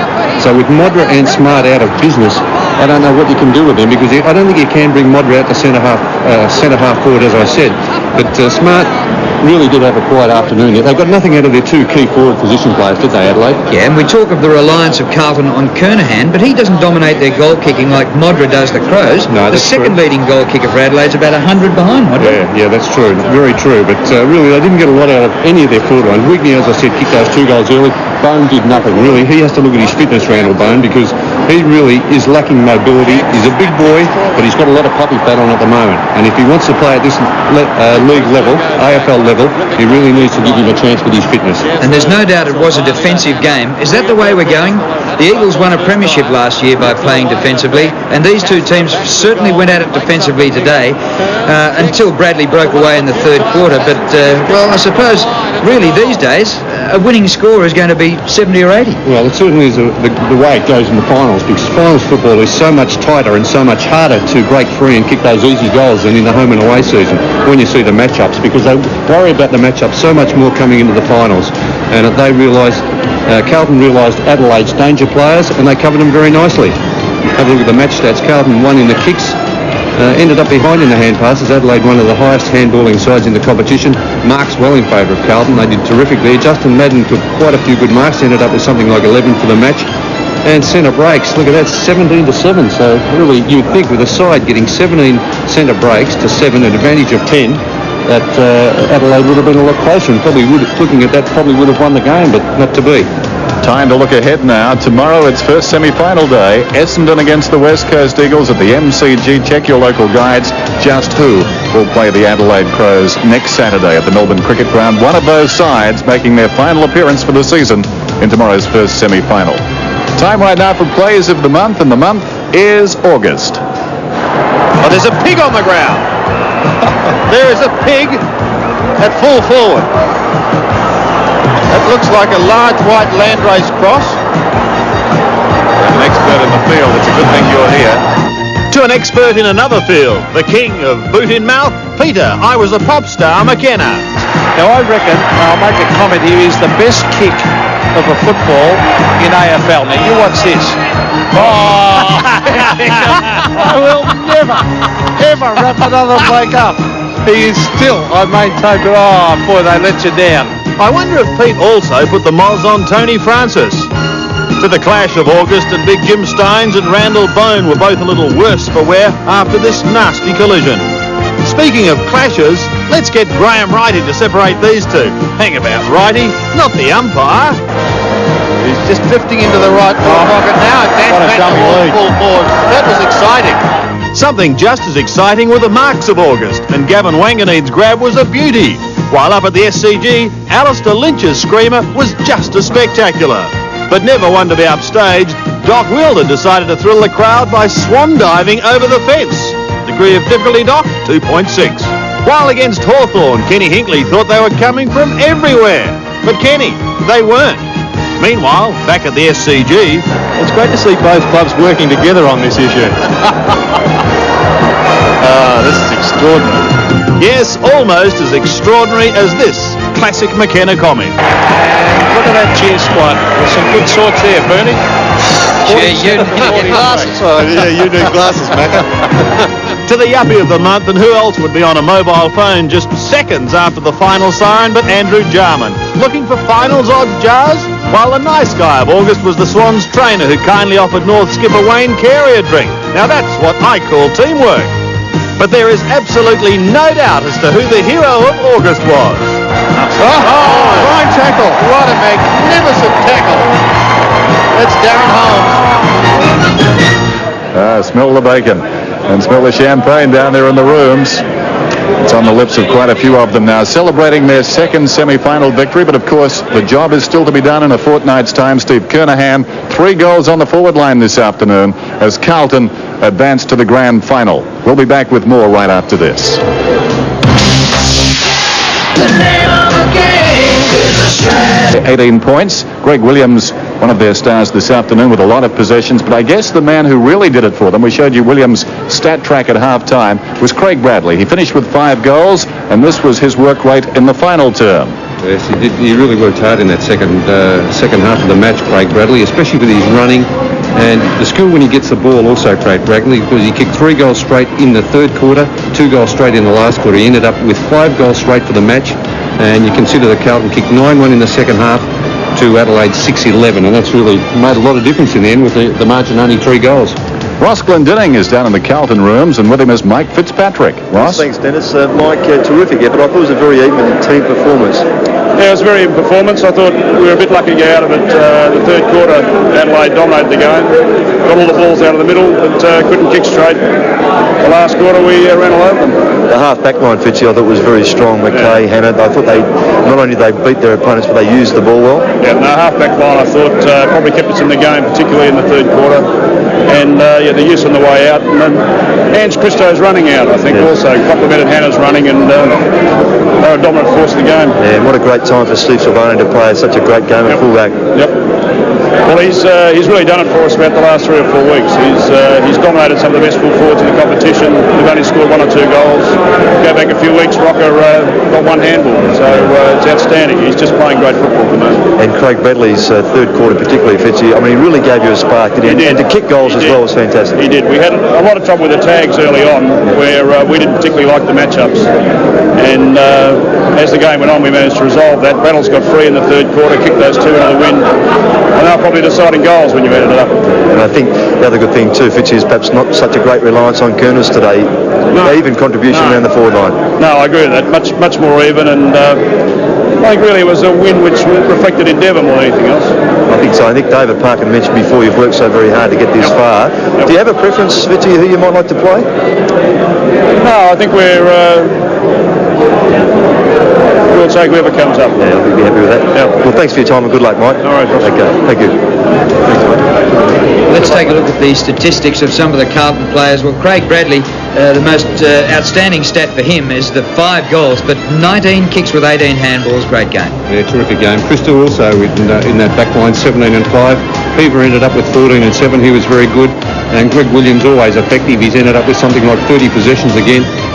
Going down the list, Justin Madden with 11 marks and 27 hit-outs. A great game by Justin, up against a quality opponent in Sean Wren. And Steve Silvani, as we spoke about earlier, played a great game at full-back. And Steve Kernahan, just the 6 kicks for 3 goals. And the second page of Carlton players. Well, Aythorne, he got a few possessions. He got 14 possessions there, but mostly he was just shouldering his opponent out of the way. I suppose he did quell him a little bit, but... it was good nuisance value, I suppose, wasn't he, Mark Aythorne? Mill Hanna, I thought, played a fantastic game on Nigel Smart. His stats don't really show that with 8 kicks and 7 hand passes, 4 marks, but he didn't give Nigel Smart a sniff. Tough afternoon for the Crows. Here's Max Stevens with Graham Corns. Always hard in these situations. Commiserations. How did you see it? Well, there was a good effort by a lot of the individuals out there who really did battle. And we had our chances, but overall we just didn't do enough to win it. It was as simple as that. We didn't play well enough when it was critical to play well, and we didn't convert enough of the opportunities that we had. I mean, the scoreboard says that we had plenty of scoring shots, but I think we've got to be fairly realistic and say that we just didn't do it well enough overall. I guess that's a learning experience we have to take. What about across half forward? It seems as though you had quite a few problems there today. We just couldn't find the winning combination, and players that had played well in our forward lines generally had difficulty getting into it and shaking free of their opponent. I mean, I thought a couple of their defenders played very well. Silvani, Christo, Hanna and Mackay, of course, all played very well. Tony Modra, is he injured at all? I don't think so. No, the one he got was the knock on the leg. Was a shin injury. He had a very good player who played a very disciplined game on him today. So in all, there's no problems there. I noticed on a couple of occasions today you did go over and have a quiet word to him. You weren't happy with the way he was leading? It's really unfair to just sort of focus one player out of a team of 20. Yeah, I'm not focusing on him. I'm just asking you that. Were you happy with the way he played today? As I said, it's really unfair to focus on one player. All right, tomorrow's game, who would you rather play, the West Coast or Essendon? Doesn't worry, Graham? What does it matter, really? I mean, we have no say in that. You know, we're going to have the team who wins tomorrow, and so be it. Okay, thanks for your time, Graham. Nice easy interview. A tough one, wasn't it? Well, Tregenza was fantastic and kept on going even though Aythorne was making life tough for him. He finished with 29 possessions. And Dennis, you pointed out that Andrew Jarman came good in the second half and finished with 27 was going well. McDermott played a more on-ball, in the middle type role today than he did last week and got in amongst the action. But Modra, well, we'll say it, perhaps for Max or perhaps for Graham Corns, 8 kicks for the game, 6 marks, 2 goals, way below the season average. Nigel Smart also very quiet there too with 5 and 4. Let's go back now to Ross Glendinning down in the rooms for the Carlton Blues. Thanks, Dennis. Adrian, congratulations. I said to Mike Fitzpatrick before, I thought it was a very even team performance. Yeah, it was. We had 20 contributors today, and that's what you have to do to win finals. You really can't have any passages. I thought our back line was sensational. Steve Silvani, Michael Sexton and Andrew Mackay, Mil Hanna and Brett Batten are fantastic down there. Yeah, they played very tight footy, didn't they? And they really... Now, what have you done here? It looks a bit fancy dress. Just precautionary, yeah. Just a bit of ice in the shoulder, it's okay. So you pulled up okay and looking forward to a week's rest? Yeah, it's going to be fantastic. Have a week off. It's been a long year and a few of the guys are carrying a few little niggly things, so hopefully the week will do us good. Now, I said to Fitzy too, Adrian, do you have a preference who you might want to play? No, not really. We'll go and watch next week and, watch it next week and see who's going to win that one, and then we'll, come up, and it doesn't really worry who we play though. Well, congratulations and good luck anyway. Thanks, Roscoe. Good on you. Ross Glendinning talking there with Adrian Gleeson, a star last week, a serviceable player this afternoon. So in the gloom here at Waverley, smiles down in the Carlton rooms. Let's take a look at what's happening tomorrow. Who will play the Adelaide Crows at the MCG next Saturday? A lot of desperation assured in this game. Essendon against the West Coast Eagles. Gentlemen, in a word or two. Ooh, it's a tough one. I think the injuries could really tell the story there. Essendon running into injury problems at the wrong time of the season. I'm going for West Coast. I'll go for Essendon. I think they'll be stiff to go out in straight sets. We've got to say you're informed today. The only Carlton selection made by Drew Morfitt. So we're pitting Carlton home by 18 points in the second semi-final. Tough game of football. But in the final analysis, the poise and the finesse of Carlton got them home. Plus, of course, 5 goals from Craig Bradley. Thanks for your company. Don't forget the first semi. The Eagles and Essendon tomorrow. Good night.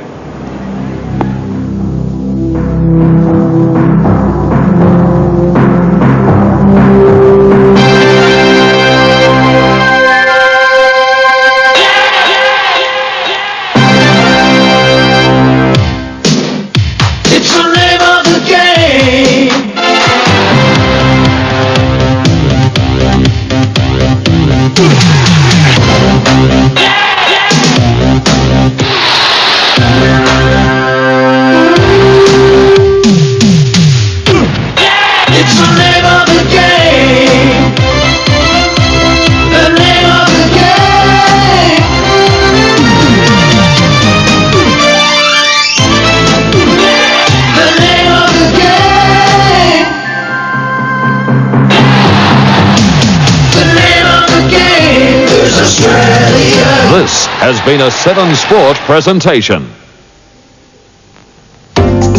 Football 93, proudly brought to you by Mitsubishi Motors, BP Australia, Carlton and United Breweries, Telecom Australia, McDonald's, Nike, Ansett Australia and Foodland. Sunday, one of